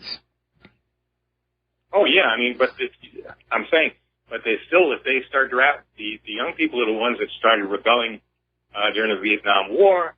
And, you know, as they started realizing that was a load of, like you say, bovine, what do you call bovine? Bovine excrement. It's what I can say that the FCC can't get on my case about. Right, but you know, there's no question that they're going to look at it like that. If they what's going on with the military today, there's no way you're going to get these people to join. So you know, they better get their act together. Unless you see what's happening now with the FBI.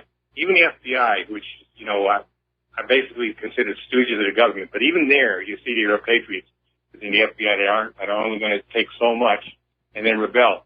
Even the New York State Police Department, when they see some of the real horror that must have been in that computer, I believe there probably was not only child molestation, possibly child sacrifice. When he sees stuff well, like that, I don't know about that, but definitely there was some abuse going on here. Let me make a point here. I've mentioned this before. If you go back, there's a wonderful book called The Art of War by Sun Tzu, and I think it's required reading for anybody who goes to a military academy, along with Miyamoto Musashi's The Book of Five Rings. And right in the very first part of The Art of War, it lists all the things that must be in order to win in war. One of them is you must have a military that believes in the moral rightness of the war such that they will fight hard and, if necessary, die to win that war. The second thing you have to have is a civilian, let me finish.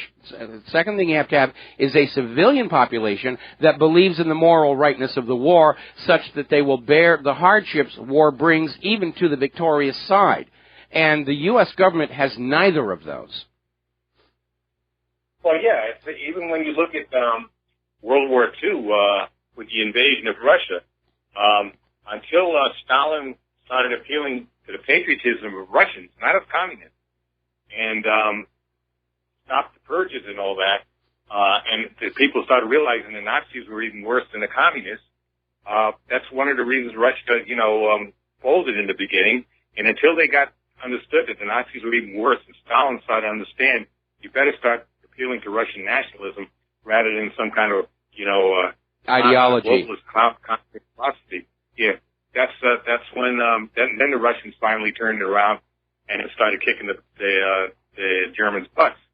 But so you're right about that. You need some kind of morale. And today the Russians have the morale because they feel that they have a great president. I think he's a great president. I think he's probably the greatest statesman in the world today. I agree. And they have a country that's worth fighting for. While we, in the meantime, our country is falling apart. Shame, but I never thought I saw see this happening. But it's really this is really what's going on. And all our military is fighting for is oil pipeline rights of way, access to minerals, and hegemonic domination of the Federal Reserve note. Mark, we're going to let you go. I'm running out of time here. We're going to close the phone lines again and get on back to the news here. Now, despite interference that continues to come in from the U.S. forces, Iraqi troops have retaken 6 major neighborhoods from ISIS in eastern Mosul. Just bit by bit, Iraq and Syria are taking their country back from these U.S. puppet forces. Now, up in Ukraine, the disaster is continuing there, resulting from that U.S. coup d'etat, which was less than a brilliant success. And apparently there is a major exodus of people trying to get away from the fighting from Ukraine to Russia.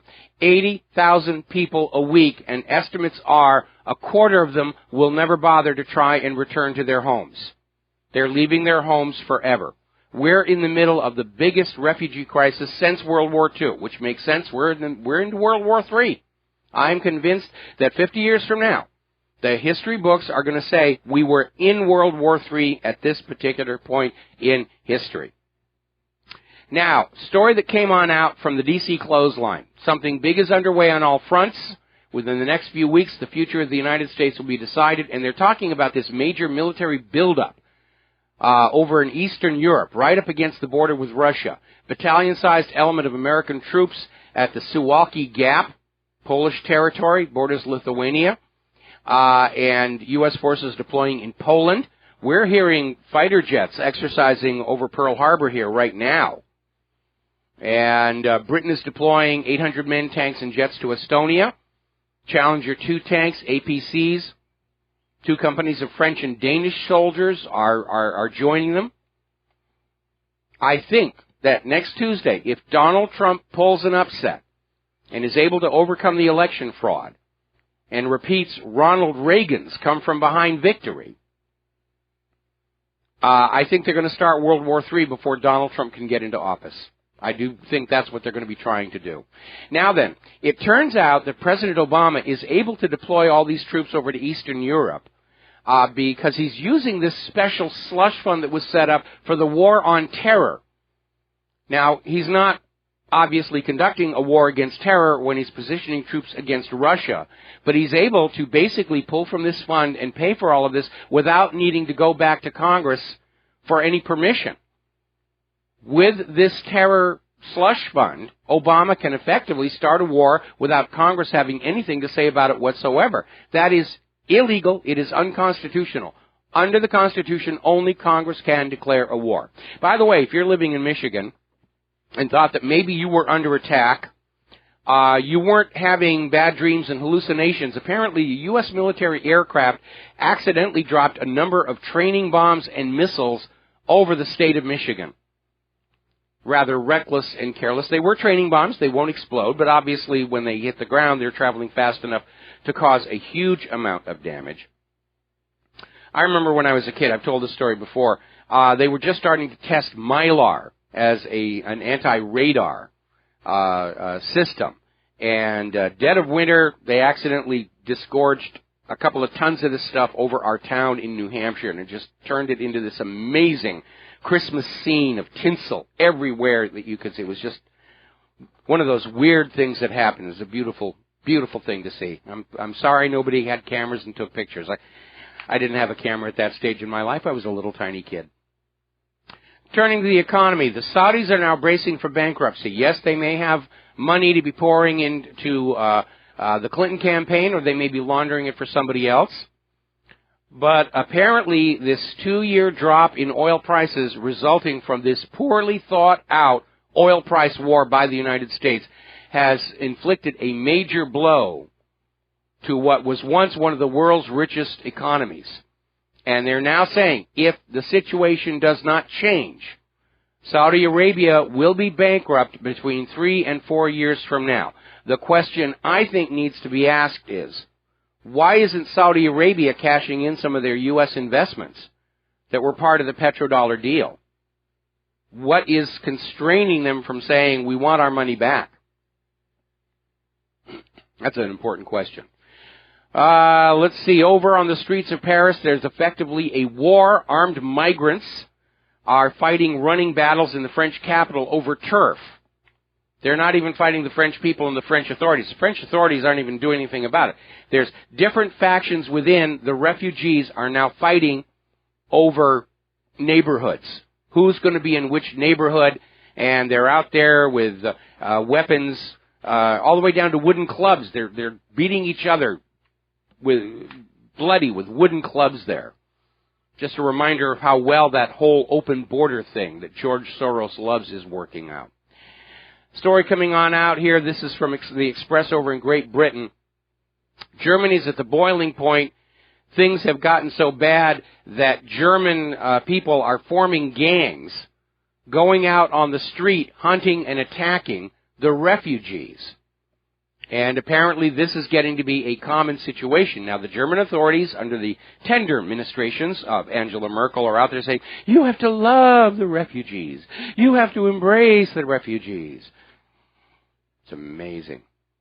Over in Innsbruck, Austria, there was a Somali man walked into a hospital and attempted to rape a 29-year-old female patient, who fortunately was able to hit the emergency button on the little box by her bed. And unlike the American hospitals, a nurse was there immediately to pull this attacker off of her and call the police.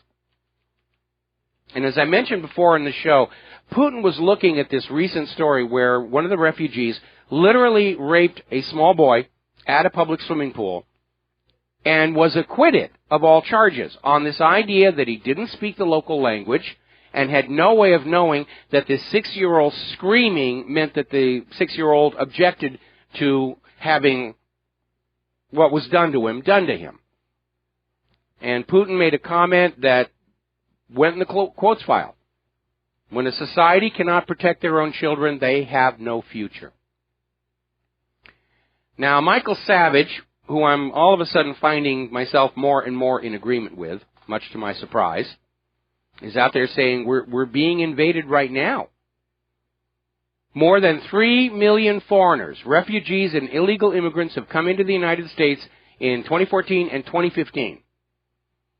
and they now make up 14% of the entire population.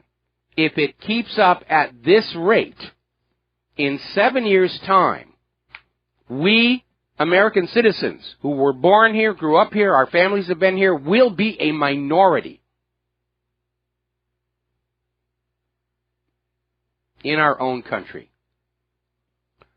Now, as you know, in Great Britain, some judges just handed down a decision that Parliament must be allowed to vote on the Brexit. Now, this is not really a surprise because the referendum vote was always advisory and Parliament had the final say. And it's provoked a bit of a controversy because obviously the Remain people are lobbying Parliament to veto the Brexit. But that could trigger a crisis in Britain because the vast majority of the British people want out of the EU. And we only have to go back as far as, well, say, Charles I to remember that the British people don't always go along with what their rulers think is best for the rulers. And it could trigger a crisis. Now, Theresa May is out there saying Parliament wants to vote, that's fine, but Parliament should vote with the will of the people. All right, let's go ahead and grab a couple of quick phone calls. Errol in the Netherlands, aloha. Welcome to the show. What's on your mind? Hello, with Errol from the Netherlands. Yes. Long time no speak, and aloha. Aloha. Going to have to be fast. We're coming up on a commercial break. Okay, I will wait till the commercial break. I need to get some other things. Okay, can we go to the commercial break? No. All right, I'll tell you what, Errol, we're going to put you on hold, and we're going to go to Andy in Texas. Andy in Texas, what's on your mind? Andy, hey, Mike. There you are. Yeah. Hey, I just want to throw something at you real quick. You remember Enron and Ken Lay and stuff, and how they just got indicted and whatnot, and he conveniently had a heart attack and disappeared. We didn't see any after thing after that. We didn't see no funeral or anything. Yeah, I think he's down there in the Cayman Islands playing canasta. Yeah. So I just want to throw this at you. What if they go through with this indictment for Hillary Clinton, and we've been hearing about all of her health problems and stuff. They would quickly do that in a heartbeat, and the Bushes love her, so she could just run down there to their own little country in South America. What do you think about that? You think they might do that? It's entirely possible, but they might not even bother with the pretense of her passing away. I think if Donald Trump does win next Tuesday, we're going to see not just all those celebrities, but we're going to see a lot of corrupt politicians leaving the country and heading for any place that doesn't have extradition. Just walk away from their job, huh? It's going to be a bug out. They're going to grab the silverware, empty their bank accounts, and head for the borders. That's what I thought too. But hey, I'm worried as hell, Mike, about this thing. Anything can happen. Yeah, it is a chaotic time indeed. Well, thank you for your time, sir. All right, thank you very much here, and we're going to let you go. Now, if the Brexit does finally succeed, if Parliament does not attempt to thwart the will of the people at great personal risk, they're saying that there will not be a hard border with Ireland, that they're going to keep the open borders approach within the British Isles themselves. Got to take a break for commercials. Back with Errol after these few words. And aloha, America. Welcome back to our show. We're going to take our last phone call of the day. Errol in the Netherlands, what's on your mind? Yes, what's on my mind? On my mind is what we see now. At this moment, I think, personally, Hillary Clinton is with an F word point, and I think Trump is going to make it. I think, personally, when we see this moment in time, this is a very, very important moment, because Hillary Clinton, with the FBI and everything, all those stories. It's going to be a repeat of Nixon's second term in office. He stole his re-election, and went into office with all these investigations and ultimately had to resign. If Hillary Clinton steals the White House, she's going to go into office. Half of her time is going to be spent deflecting all these various criminal investigations. The other half of the time is going to be doing favors for all of her backers, and she's going to have no time or even interest in looking out for the country and the people as a whole. Can I put something? I add something to that. When they want to add Hillary Clinton to do it, it's no way, because I am like you know, we are old school. We are like Commodore 64, Commodore C-Visit. We are the old school guys. We look at this and we are watching. We are like, okay, this is impossible. This is an impossible mission. Well, basically at this point, there's been so much fraud going on. Everybody knows about it. If Hillary steals the White House and the corporate media declares she's the president, nobody's going to believe her. She's going to be, in charge of a government that nobody's paying attention to. No, I'm not going to pay attention to her. I'm not going to listen to anything the government has to say. Exactly. Nobody is going to... All those old school guys, we have been here so long. We have been in the internet, in everywhere. We are like, okay, what's going to happen? This woman... I'm sorry, but I want to say this. This woman is not toast. She is, how do you call it? You have toast, but you have ultimate toast. Her goose is cooked. We're almost out of time here anyway. Merde. Okay. Oh, I hear the words that you're using, and I'm in agreement there. Errol, going to have to let you go. We got to do a station break, and then the Lady Claire is coming on. We are closing the phone lines for the rest of the program so that Claire and I can get some real news out there. So we'll be back after these few words. Aloha, America. Welcome back to our show. And for those of you watching on BAM Music TV, this gorgeous creature sitting behind me is the lovely Lady Claire, who joins us on our Friday third hours with her unique perspective on the world. What's the first thing you want to talk about? Well, Mike, we know that the economy in the U.S. is bad, but the question is, how bad is it? And this is from Zero Hedge, which I've found to be a very sober and responsible news outlet. And the headline is, multiple job holders hit 21st century high as full-time jobs tumble. And a big part of that is Obamacare, where companies don't want to have full-time employees because then they're mandated to go on those programs. So they'll hire three part-timers to do one job. To avoid the insurance. To avoid the insurance requirement, and then these people have to go off and find two other little bits and pieces. And by the way, the quality of work you're going to get from that is not going to be as good, and that's another reason why service and product quality is in decline in this country, is because of this fragmentation of the workforce. Yeah. And the number of part-time workers soared by 430,000, as full-time workers actually declined in numbers by 5,000. The trend continued in October when another 103,000 full-time jobs were lost, which was offset by a 90,000 increase in part-time jobs. In other words, the transition from a full-time to part-time worker society seems to be going apace. And, of course, the government will count each one of those part-time jobs as a separate job for the purposes of calculating our 4.9% unemployment rate. And then 94 million people aren't counted because they haven't been looking, or they've been out of the job force for too long. Who sets these rules? 96 million. Well, the government sets the rules to make themselves look good, but we all know it's a joke. This 4.9% unemployment rate has no more basis in reality than Saddam's nuclear weapons, or Al Gore's insistence that the Arctic was going to be completely ice-free by now. Yeah.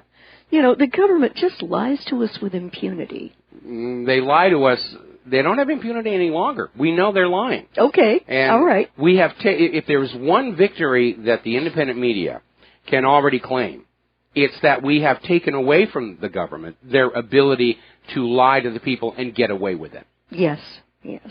Now we're going to have to figure out what we're going to do with knowing that they're lying. Well, if I had investment capital, I'd be going long on tar and feathers, ropes and rail right about now. I hear you. I'd like to sort of bop on over to the Middle East, and apparently late yesterday afternoon, the Pentagon announced that they're sending another 1,700 soldiers from Fort Bragg to deploy to Iraq. And it's the deployment of the 182nd Airborne soldiers, and it will take place at the end of this year. Mike, would you like to speculate why yet another group of American soldiers is being thrown at Iraq? Well, because the American soldiers that are there now are failing in their real objective, which is to keep the Iraqi forces from moving any further into Mosul. Mm-hmm. And we've been hearing it from the Iraqi military commanders. We've been hearing it from the government of Iraq. The U.S. forces there seem to be protecting ISIS, the same that they're doing over in Syria. Yeah. And there was an article published in Politico first part of August of this year.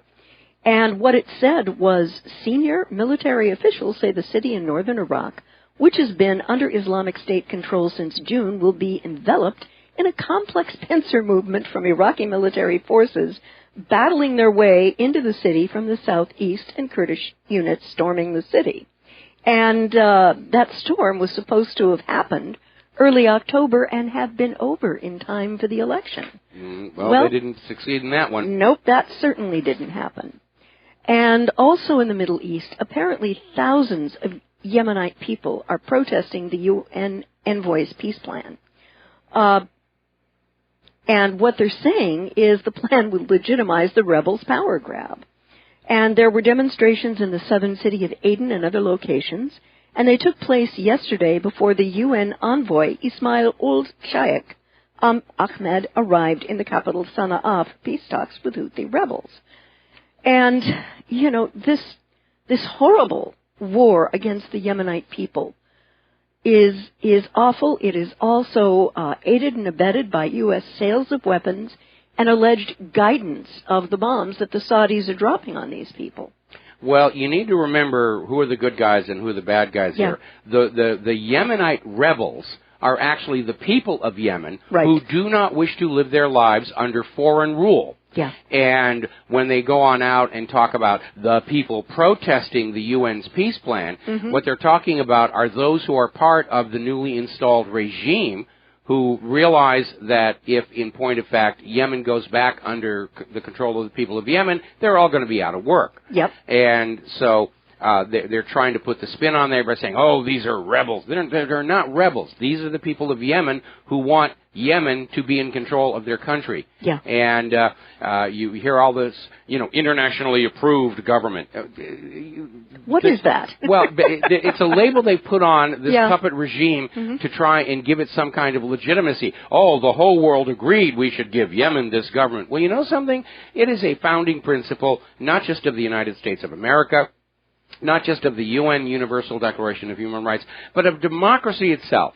The only body that has a right to choose a government for a nation is the people of that nation. Yeah. And the United States does not have a right to go on in and install puppet rulers. The United Nations doesn't have a right to do that. And the rest of the world does not have a right to internationally approve a new puppet government that's stealing a country away from its own people. I agree. They're just labels trying to make it look like, oh, we should be on the side of the internationally approved criminals rather than on the side of the people who just want their own country back. And the one thing I remember about the last election held in Yemen, there was only one name on that ballot, the name of Al-Hadi. How do you call this an election when there's only one guy's name on the ballot? It's democracy. We gave them elections. Why are you complaining now? Yeah, it's very strange. Also in the Middle East, in Iraq, and this comes from antiwar.com, the Iraqi Prime Minister is threatening war over Turkey's military buildup at the border. In comments broadcast on Iraq State TV, Prime Minister Haider Abadi confirmed that his nation is ready, he says, for a full-scale military confrontation with neighboring Turkey, insisting Iraq doesn't necessarily want war, but is prepared to deal with Turkey as an enemy. The comments came just over a day after Turkey began massing tanks and artillery along the Iraqi border, which Turkish defense officials insisted was simply aimed to prepare for potential developments in the region. Mike, this could get ugly, very nasty, and I wanted to ask you, right now, for a number of reasons, the Iraqi army can't even get ISIS out of Mosul. How can it possibly engage in a winning or productive way with highly trained Turkish soldiers, many of whom have taken training from their NATO commanders? Well, again, with regard to getting ISIS out of Mosul, the U.S. forces there are getting in the way. Right. And protecting ISIS the way the U.S. is trying to protect ISIS in Syria, especially in Aleppo right now. It is a very unstable situation, and I think if it comes to war between Turkey and Iraq, that Turkey's probably got the upper hand, if for no other reason that their forces are not already exhausted and worn down from months of ongoing conflict. But it's a very unstable situation, and it could break in any one of several different ways. It's not unlike the situation in Europe just prior to World War I, where the war actually broke out between Austria-Hungary and Serbia over the assassination, supposedly, of Archduke Ferdinand. And then everybody piled on in and said, okay, we got a war going, but we want to make Germany the enemy because we've got to destroy their manufacturing base and their economy because Great Britain can't compete with them as long as they're enslaved to the Bank of England and blah, blah, blah. And it went on from there. We're in the same situation. You've got all these different players making stink face at each other. And it's a very unfortunate situation, and it could break any one of several ways. Unfortunately, we've got way too many world leaders who are out there seeing a new major war as their best option, not necessarily to rebuild their economy, but to exert their war powers, to consolidate their and centralize their power and authority, and to basically have an enemy on which to blame all the economic hardship and that their people are having to suffer right now. Yeah. Mike, I wondered what your thoughts were in terms of what kind of conversations is Secretary of State Kerry having with his Turkish counterparts. Do you think that this is possibly part of a U.S. plan to balkanize Iraq, to make it, quote-unquote, more governable? Well, we know that the long-range plan for the entire Middle East, as envisioned by Israel, is for all the large, powerful countries to be broken up into little tiny parts. Iraq and Iran primarily among them. We know that the U.S. agenda, which is dovetailing nicely with Israel's agenda, has been to carve a new Kurdistan out of portions of Syria, Turkey, and Iraq. None of those countries want to give up their territory and the wealth that goes with it. And so that's what the United States is trying to do. But at that point, this agenda seems to be in serious, serious trouble right now. And they're not able to carry through on it. They're losing the territory in Iraq. They can't get into Turkey. And certainly if Syria falls back under Syria's control, they're not going to go along with carving off a chunk of their country. So the Kurdistan agenda is in serious, serious trouble right now. Yeah. I'd like to sort of bop on over to the election and the campaign. And there are many times when Hillary Clinton has made me laugh, but few more than when, during a radio interview, she told the LGBTQ community, "I will always have your back." And I had to laugh because the countries in the Middle East, from whom she's taken millions of dollars in North Africa, they hound... They kill gays. They execute them, they chemically castrate them, and they still allow female, mutilation. So I really have to laugh at that comment. And if you want to know how bad the chemical castration really is, you need to read the life of Alan Turing. Now, for those of you who don't remember, Alan Turing was this brilliant, brilliant mathematician who figured out the way to allow the British scientist at Bletchley Park to crack the German Enigma code. Okay. By any definition, this is a war hero. helped end the war early, saved countless lives, but he was also gay at a time when Great Britain was very intolerant of gays, and they subjected him to chemical castration, which had all kinds of serious psychological effects and ultimately led to his death. And these Middle Eastern countries are still doing all of this, and they're heavy donors to Hillary Clinton's foundation and directly to her campaign. Saudi Arabia has funneled huge amounts of money into her campaign using American citizens as cutouts. Yeah. And yet it makes it a joke that Hillary is going to say that she's supporting the LGBTQ, PDQ, BFD, LSMFT community, when she's clearly getting money from some of the worst abusers of gays. Offenders. Yeah. In the entire world. But we know Hillary just says whatever she thinks you want to hear to get your money, to get your votes. When she's talking to environmentalists, she's talking about ending the coal industry. When she's talking to the coal industry, she's talking about protecting and preserving it, getting it government subsidies. And this is where the trustworthiness problem comes from. Nobody can trust anything she has to say. And the public perception is she's untrustworthy. And this is why I think the reality is behind all the media spin, and we know from the Podesta emails that the corporate media has been lying to convince us Hillary is doing really well. I don't think hardly anybody is really supporting Hillary Clinton simply because they know they can't take anything she says seriously. Absolutely not. Absolutely not. I would now like to talk about the continued protest at the Dakota Access Pipeline. Yes. Apparently, there was a protest reporter shot in the back with a rubber bullet mid-interview. Is this what our police are coming to or have come to? This is terrifying. Protectors of corporate profit. Yeah. Well, the reason this is so controversial, first of all, we know from other recent oil and gas disasters that these pipelines are a threat to the land that they go over, to the water supplies nearby.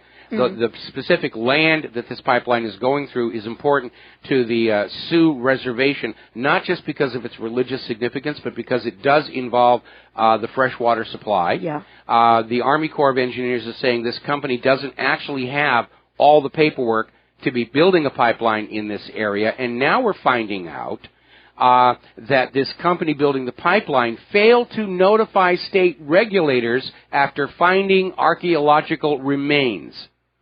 Yeah. Now, it is the law in the United States and in many, many other countries to preserve our history that if you're building anything and all of a sudden your excavations find archaeological work, artifacts, you stop right there until archaeologists can come on out, evaluate it, see if it's worth preserving, dig it up, take it away to the museum. And apparently this company just sent their bulldozers right over some of these Native American artifacts and remains. And that is not helping the situation either. That so, pardon my French, bites. And now you can't see in the footage where she got shot, but she fell to the ground in the middle of this interview with this Native American person, and people rushed to surround her and get her to a place where she could get care. And even though this accusation cannot be verified precisely, the police have been using tactics like this since the start of these demonstrations, including against women and children. Tear gas, rubber bullets, dogs. Sound cannons. There was, on a Thursday afternoon, over 100 officers in riot gear with automatic rifles lined up across North Dakota's Highway 1806, flanked by armored personnel carriers, a sound cannon, Humvees driven by National Guardsmen, and this is the incident that you're talking about, armored police truck and a bulldozer. And again, they were deploying tear gas, pepper spray, tasers, concussion grenades, and bean bags around the Native Americans, and they were shooting rubber bullets at the horses? What is wrong with these people? Well, again, under fascism, corporate interests and government authority are aligned together against the ordinary people. This situation over there at this pipeline on the Sioux Reservation is simply confirming that observation. We are not a capitalist country anymore. We're not a republic. We're not a democracy. We have sunk into pure economic fascist dictatorship. And that's what happens to people when they get in the way of corporate profits. Mm-hmm. And it has turned out, I'd like to go back to the WikiLeaks scandal. Apparently, Bill Clinton and Barack Obama pushed austerity deal in Greece. Podesta emailed Clinton requesting that he put pressure on Greek Prime Minister Alexis Tsipras into accepting the EU's austerity debt deal. And WikiLeaks just released the correspondence dated 10 July 2015, in which Podesta wrote to Bill Clinton's Chief of Staff, Tina Flournoy, asking if the former president could talk to Greek PM Alexis Tsipras. And the White House asked me whether WJC had enough of a relationship with him to call him and counsel him to make a deal. And that was lead or silver. Yeah. Plata y plomo. Yeah. And you need to remember, Tsipras won election on his campaign promise to the people of Greece that they were just going to cut out. They were not going to put up with this abuse from the European Central Bank. And the people of Greece felt greatly betrayed when Tsipras went along with this austerity plan, which has only increased the hardship and debt slavery of the people of Greece. So one has to wonder exactly what persuasions Bill Clinton used on Tsipras. Probably the same as he used on Loretta Lynch in that airplane. That's a nice park over there next to Athens there. You know, you might want to take a walk over there in the middle of the night there, not come back. Yeah. And, how little these people have been for ordinary working people around the world it's just amazing. It's staggering. It's mind-blowing. Well, I keep telling everybody that I am at heart a capitalist, but if I have to choose between fascism and socialism, I'm going to go with socialism. We got to take a break for commercials, and we'll be right back. And aloha, America. Welcome back to our show here. And before I turn the microphone back over to the lady Claire, I know it's a little hard to see on BAM User, but Claire's decked out in her bling, and I wanted to just call attention to the fact that this little item around her neck here is actually a gift to Claire from one of the listeners, one of the readers. And was very kind. Was very kind, and got me off the hook for the coming anniversary. Really? Just kidding, dear. Just kidding. Yeah, I can tell you're kidding. I can tell you're kidding. There was an article out of Yahoo today. Putin grants action star Steven Seagal Russian citizenship. Some people have all the luck. Yeah. And apparently he's now got a high-profile passport, allows him to travel back and forth from the U.S. To Russia. And the article went on to say that Hollywood star and judo-loving Kremlin tough guy Putin have struck up a bromance in recent years, with Seagal visiting Russia repeatedly and defending Moscow's 2014 annexation of Crimea from Ukraine. Stop! Yahoo! It was not an annexation. News. And by the way, Seagal's family comes from Russia. Yeah, those are his roots. And we all have the freedom to go anywhere on planet Earth we want, or we're supposed to have that freedom here.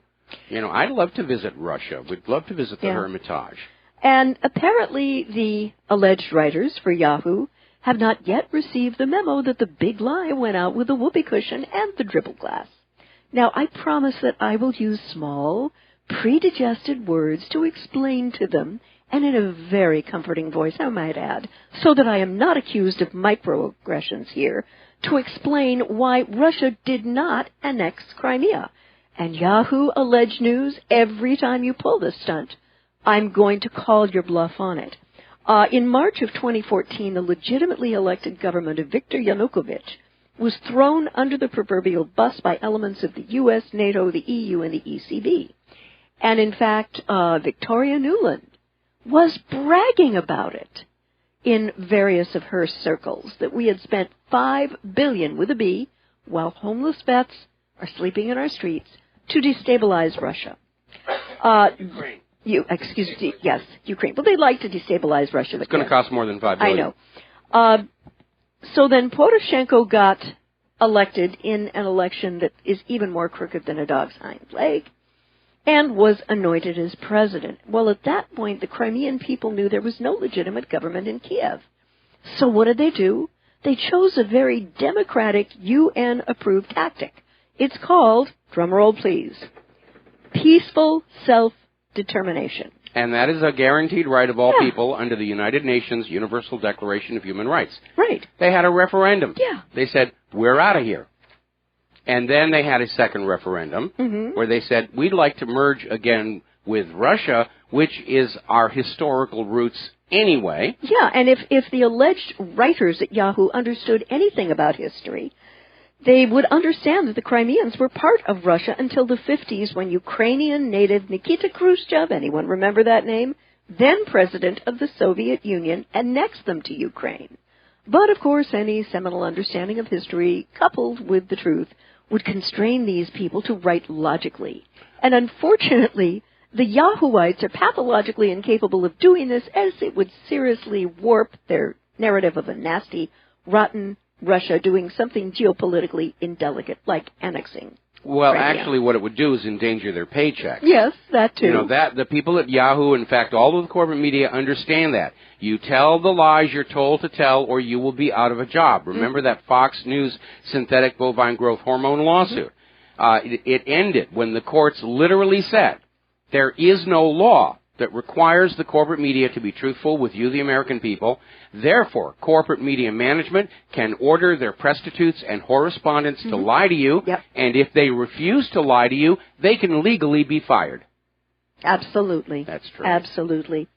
And now, I love the smell of hypocrisy in the early afternoon. A liberal think tank founded by Democratic nominee Hillary Clinton's campaign chairman, John Podesta, took millions from an environmental nonprofit with links to laundered Russian money and a close friend of Russia's President Vladimir Putin. Remember how the Democratic campaign has been saying, oh, you know, Russia's trying to tilt this election and there's a connection with Trump. Oh, Russia's evil, Russia's evil. Until they're giving us money, then they're our friends. Yeah. And if they stop giving us money, then they're evil again. Yes. All right, we got to take another break. We'll be right back. And aloha, America. Welcome back to the show. And Claire, what is next on your list? I wanted to revisit that statement that you made that U.S. intel warns of possible al-Qaeda terror attack on Monday. Booga, booga, booga. Targeting New York, Texas, and Virginia. Well, New York, I would imagine, would swing Hillary. Texas, more for Trump. And Virginia, I don't know. But why those three specific states, Mike?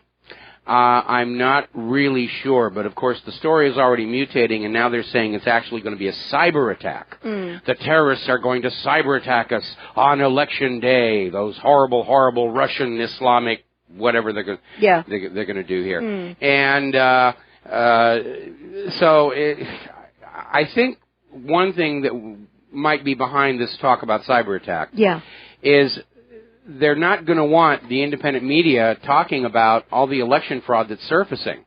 And so I'm fully expecting that on Election Day and possibly for a day or two after that, my server is really going to be under heavy, heavy assault. We'll do our best to keep it live and online and keep it out there. But I'm expecting Hillary's people are really going to be ripping into my server so that the corporate media is unimpeded in assuring you all that it was an honest, fair, accurate election. And nobody could ever possibly doubt that because all of our elections are completely fair, ignoring that little fiasco in Florida in 2000, Nixon's second term, Kennedy stealing the election from Nixon, and on and on and on and on. Yeah, it's a little bit, how can I put this gently? It's a little bit anxiety-inducing, and I've got to tell you, Mike, for this election cycle, I'm really kind of glad that we're here on Oahu. When Hawaiians protest, it's done with a lot of class and very peacefully, and doesn't get raucous here very much. No, they bury a pig. That's kind of the end of it right there. And they cook it and they eat it. True. And so I'm kind of grateful that we're here for this election cycle. But I am worried for some of our family that is in more urban environments on the mainland. I just hope things stay calm. I'm worried for all of our family that are of military age or former military. And like most of our veterans, they've been assured, your term of service is over. But we know that during past wars like Korea, that the military will just change the rules and say that, we need all of these former military to come on back. And we have this one family that we're related to where he served in Iraq and she was a doctor for the Air Force. And they're convinced that if war breaks out, they'll be untouched. I'm not quite so sure. I am not quite so sure at all, especially looking at Ash Carter saying that they have to lower the requirements for recruits to include drug users, single parents, and the overweight because they simply can't find enough bodies to put in those uniforms to go on over there and conquer oil fields. Yeah. I'd like to move to another topic. I'm noticing the shirt that you're wearing today. Yes. Yes. Hillary for prison. Apparently, a Florida teen faces high school suspension for wearing just such a shirt. And she's been told to change it or face suspension for wearing a Hillary for Prison 2016 T-shirt to class in reference to the presidential nominee. Now, let me ask you a question. Yeah. Are the kids who are wearing a Hillary for President T-shirt being harassed? Probably not. I didn't think so. No. The gal's name is Maxine Yerkel from Florida, and she posted a video of herself talking about the incident on YouTube, where she said that the T-shirt has sparked conversation in her classroom at Boca Raton High School. And she is being suspended until she decides that she's not going to wear that anymore. And apparently the executives and teachers at this school have never heard of the First Amendment. Oh, no. Read Common Core. The Bill of Rights aren't really rights. They're privileges that we will give you when you're behaving and take away when it's convenient for us to do. I don't think so. No, seriously. Yeah, I mean, that's what Common Core is teaching our kids, that the Bill of Rights are gifts to us by the government that may be rescinded when necessary. No, that's not what the Bill of Rights is all about. Mm-hmm. The Bill of Rights are instructions to the government, hands off. Yeah. You don't touch this or you're not the legal, legitimate government. But our schools have just turned into these brainwashing indoctrination centers, and they're filling our kids' heads full of nonsense about things like global warming. They're not teaching them how to think. They're not teaching them how to analyze. They're not teaching them science and engineering. And these kids are coming out of school, even out of college, with these fluffy college degrees and unable to find decent jobs or compete in the global marketplace. And that's another reason our economy is in decline. If you look at students in China, how well educated they are, how capable they are. They're designers, engineers, and builders. I mean, the center of high-tech development in areas like computers and robotics has left the United States, and it's over in Japan and China right now. Right. I believe that there was an educational company called Pearson that did a study a couple of years ago. Our educational system, in terms of what it gives kids in terms of critical thinking, problem solving, math, hard science, we rank about 16th or 17th. And we spend heaven only knows what on it. It's just like with the military. We spend a ton of money, but we're not getting, and the kids are not getting, the best bang for their buck. Yeah, and Pearson makes their money because they're part of Common Core. So I have a feeling that maybe that study was a little bit biased. A little biased. It could have been. It could have been. Yeah.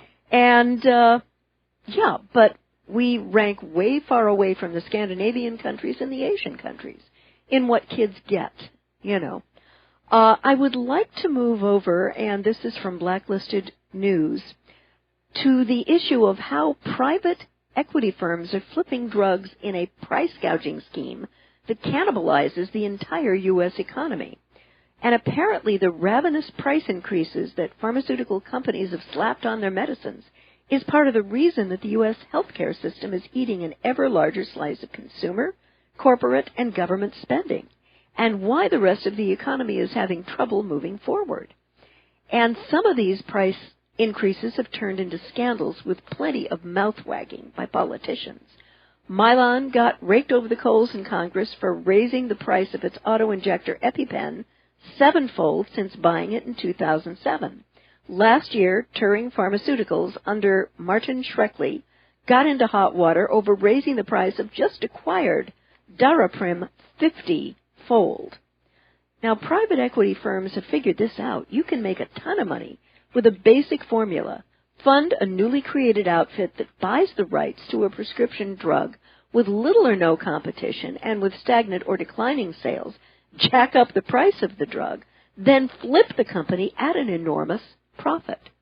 Now, Mike, when I commented on this article, I said expect Congress to do absolutely nothing about this practice, as its members are very much the recipients of very generous and sweet contributions to their campaigns by these same drug companies.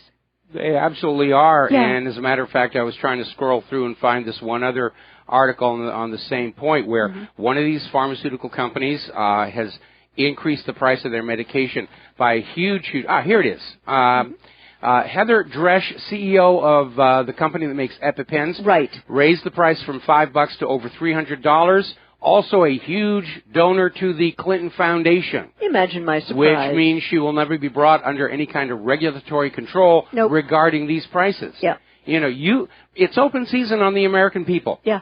You can cheat the American people, you can gouge the American people, you can loot and plunder at will as long as you're willing to give the government, specifically the Clintons, a piece of the action. It's like the mafia. Whatever you're doing is okay, we get a piece of the action. Yeah. Yep. Absolutely. There was a very interesting interview with Julian Assange by John Pilger, someone who I have a great deal of... Yes, was on Russia Today. Yeah. A lot of good information in that interview. And what Assange said is that Clinton and ISIS are funded by the same money, which is why Trump won't be allowed to win. And in an excerpt, Assange accuses Hillary Clinton of misleading Americans about the true scope of the Islamic State support from Washington's Middle East allies. And here is a 2014 email made public by Assange's WikiLeaks last month. Hillary Clinton, who had served as Secretary of State until the year before, urged John Podesta, then an advisor to Barack Obama, to bring pressure on Qatar and Saudi Arabia, which are providing clandestine financial and logistical support to ISIL and other radical Sunni groups. And Sunni. And I think, and Assange said, I think this is the most significant email in the whole collection. And it basically shows that Obama and Hillary Clinton were committing treason. Which is defined as providing aid and comfort to an enemy in time of war. We've all been told we are in a war on terror. We have been told ISIS and Al-Qaeda are the enemy. And yet we have it from not just the WikiLeaks releases. We have it from official State Department documents that were pried loose by Judicial Watch. Multiple sources confirm over and over again that the U.S. government, President Obama, Secretary of State Hillary Rodham Clinton, were arming and supplying ISIS and Al-Qaeda to use as a proxy in Syria against Bashar al-Assad. Yeah, and let's not forget Huma Abedin's connections. Yes. Her family's connections to the Muslim Brotherhood. Apparently her mother is very much on the side for the female rank of the Muslim Brotherhood and supports some very, shall we say, medieval processes, complete subjugation of women. And I have to wonder if this isn't an attempt to kind of destroy the United States from the inside because of how highly connected Abedin is with both the Muslim Brotherhood and the Obama campaign and Clinton's Well, certainly that would be in line with the New World Order that wants all sovereign nations to be dissolved in the face of a global government. And there's that new Project Veritas video that came on out where Huma Abedin is caught saying, just open the borders, let the refugees in. You know, it's not a problem that they're bringing Islam in with them. But one needs only look at what's going on in Europe right now to understand that anybody pushing the open borders agenda is not thinking about what's best for the United States of America and for the American people. They're serving that globalist agenda, which sees having our children and women raped, crime going through the roof as a small price to pay for their dream of a single golden throne for all of planet Earth with their own particular gluteus maximus polishing the seat. Yes, absolutely. I have to speculate on Huma Abedin's future with Clinton, now that all of these leaks have been made known. Well, we're hearing, because she voided her own immunity deal, that she has flipped and is cooperating with investigations. and Anthony's cooperating with investigations. They're both looking at serious jail time, and they're looking at ways to minimize the amount of time they're going to go to jail. And obviously, they're both now targets for the Clintons. In fact, there was a story coming out where the Canadian Navy is investigating a mysterious beeping sound coming from the floor of the Arctic Ocean, to which I replied, maybe it's Anthony Weiner's cell phone. And I'm sure, Hillary's calling all over. Hillary's calling Anthony Weiner saying, would you prefer to die by suicide or a plane crash? And Anthony Weiner's saying, I prefer death by orgasm. I wonder what the Vegas odds are on Huma Abedin's life expectancy, shall we say? Well, I certainly would not want to be the underwriter of her life insurance policy right now. No, definitely Even not. Geico wouldn't touch that one. Yeah. Yeah. So, with us getting into the real nitty-gritty of the election next Tuesday, Michael, what are your predictions? What is your thinking? And the day after the election? Well, things are very much in flux right now where, again, if you step away from the corporate media, which we already know is part of the Hillary Clinton campaign from one of those leaked Podesta emails, Donald Trump is leading in the polls. We also know that there is a major effort underway to steal this election. Can Donald Trump overcome the election fraud the way the Brexit voters did? Maybe. He's got momentum. Battleground states are now shifting to Donald Trump.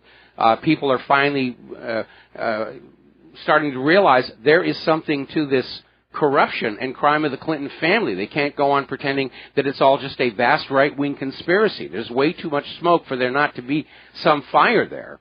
As I said before, while the popular vote in the corporate media is being portrayed as neck and neck, looking at the Electoral College, Donald Trump is way ahead of Hillary Clinton right now. And by the way, over in Great Britain, the bookies are saying 99% of all the minute bets coming in right now are going for Donald Trump to win. Okay, in an honest election, he's going to be the next president. We don't know if he's going to overcome the election fraud.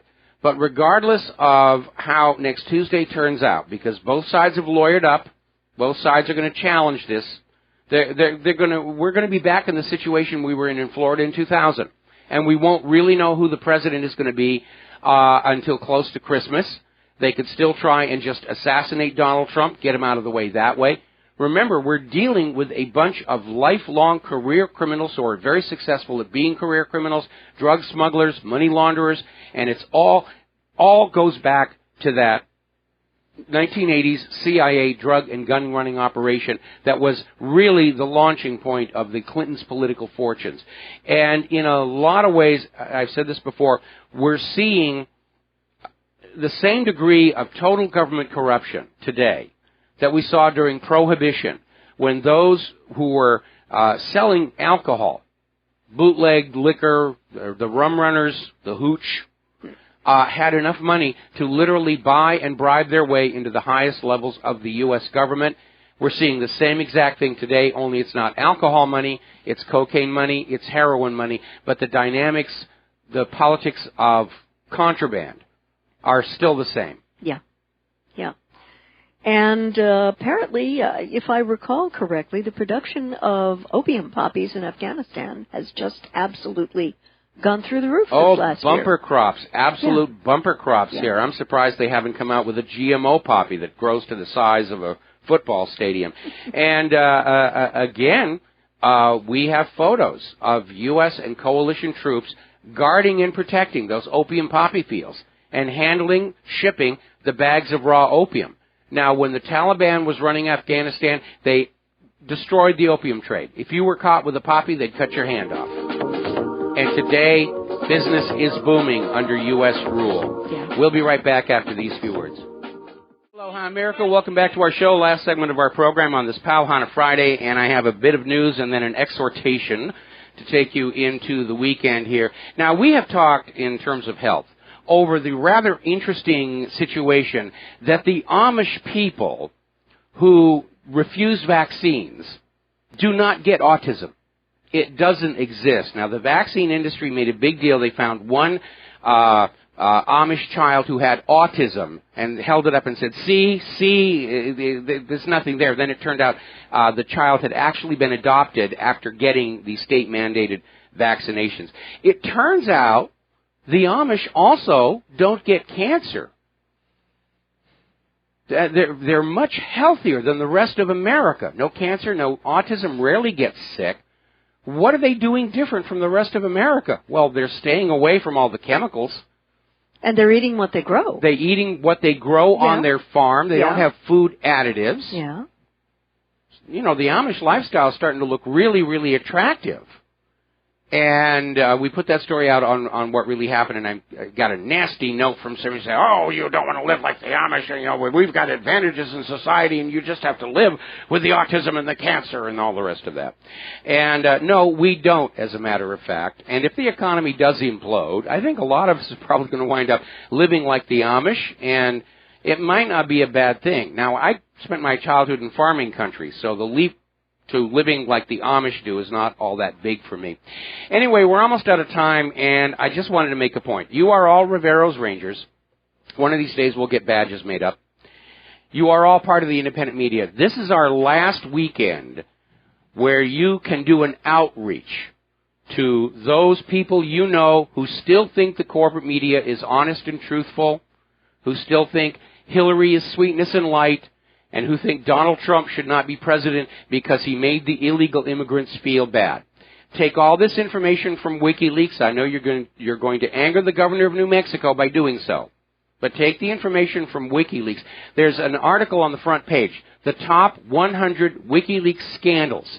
It is a good compendium of all that has come on out. You need to share that with everybody that you know, because it's going to come down this simply. With Hillary Clinton, we're going to be in World War III, and there are going to be mushrooms sprouting all around. Donald Trump wants to go back to doing business with Russia and China. And there is so much on the line. This is probably, I think, the most critical election that I have seen in this country in my entire lifetime. And it's not just for me and for Claire and people our age, because we are our age and we're not going to be around all that much longer anyway. But thinking about that next coming generation, do you really want to let your children grow up into a world where the government just lies to them all the time, to take their money, to trick them out of their freedoms, to send them off to wars of conquest? I can't imagine any responsible parent that would be okay with letting their child grow up in a country that's run as badly, as corruptly as this one. There's the music. Time for Claire and I to get on out of here. We'll be back on Monday here on the Republic Broadcasting Network. Remember to get your red clothing ready for Tuesday, and have a good weekend. Aloha, America.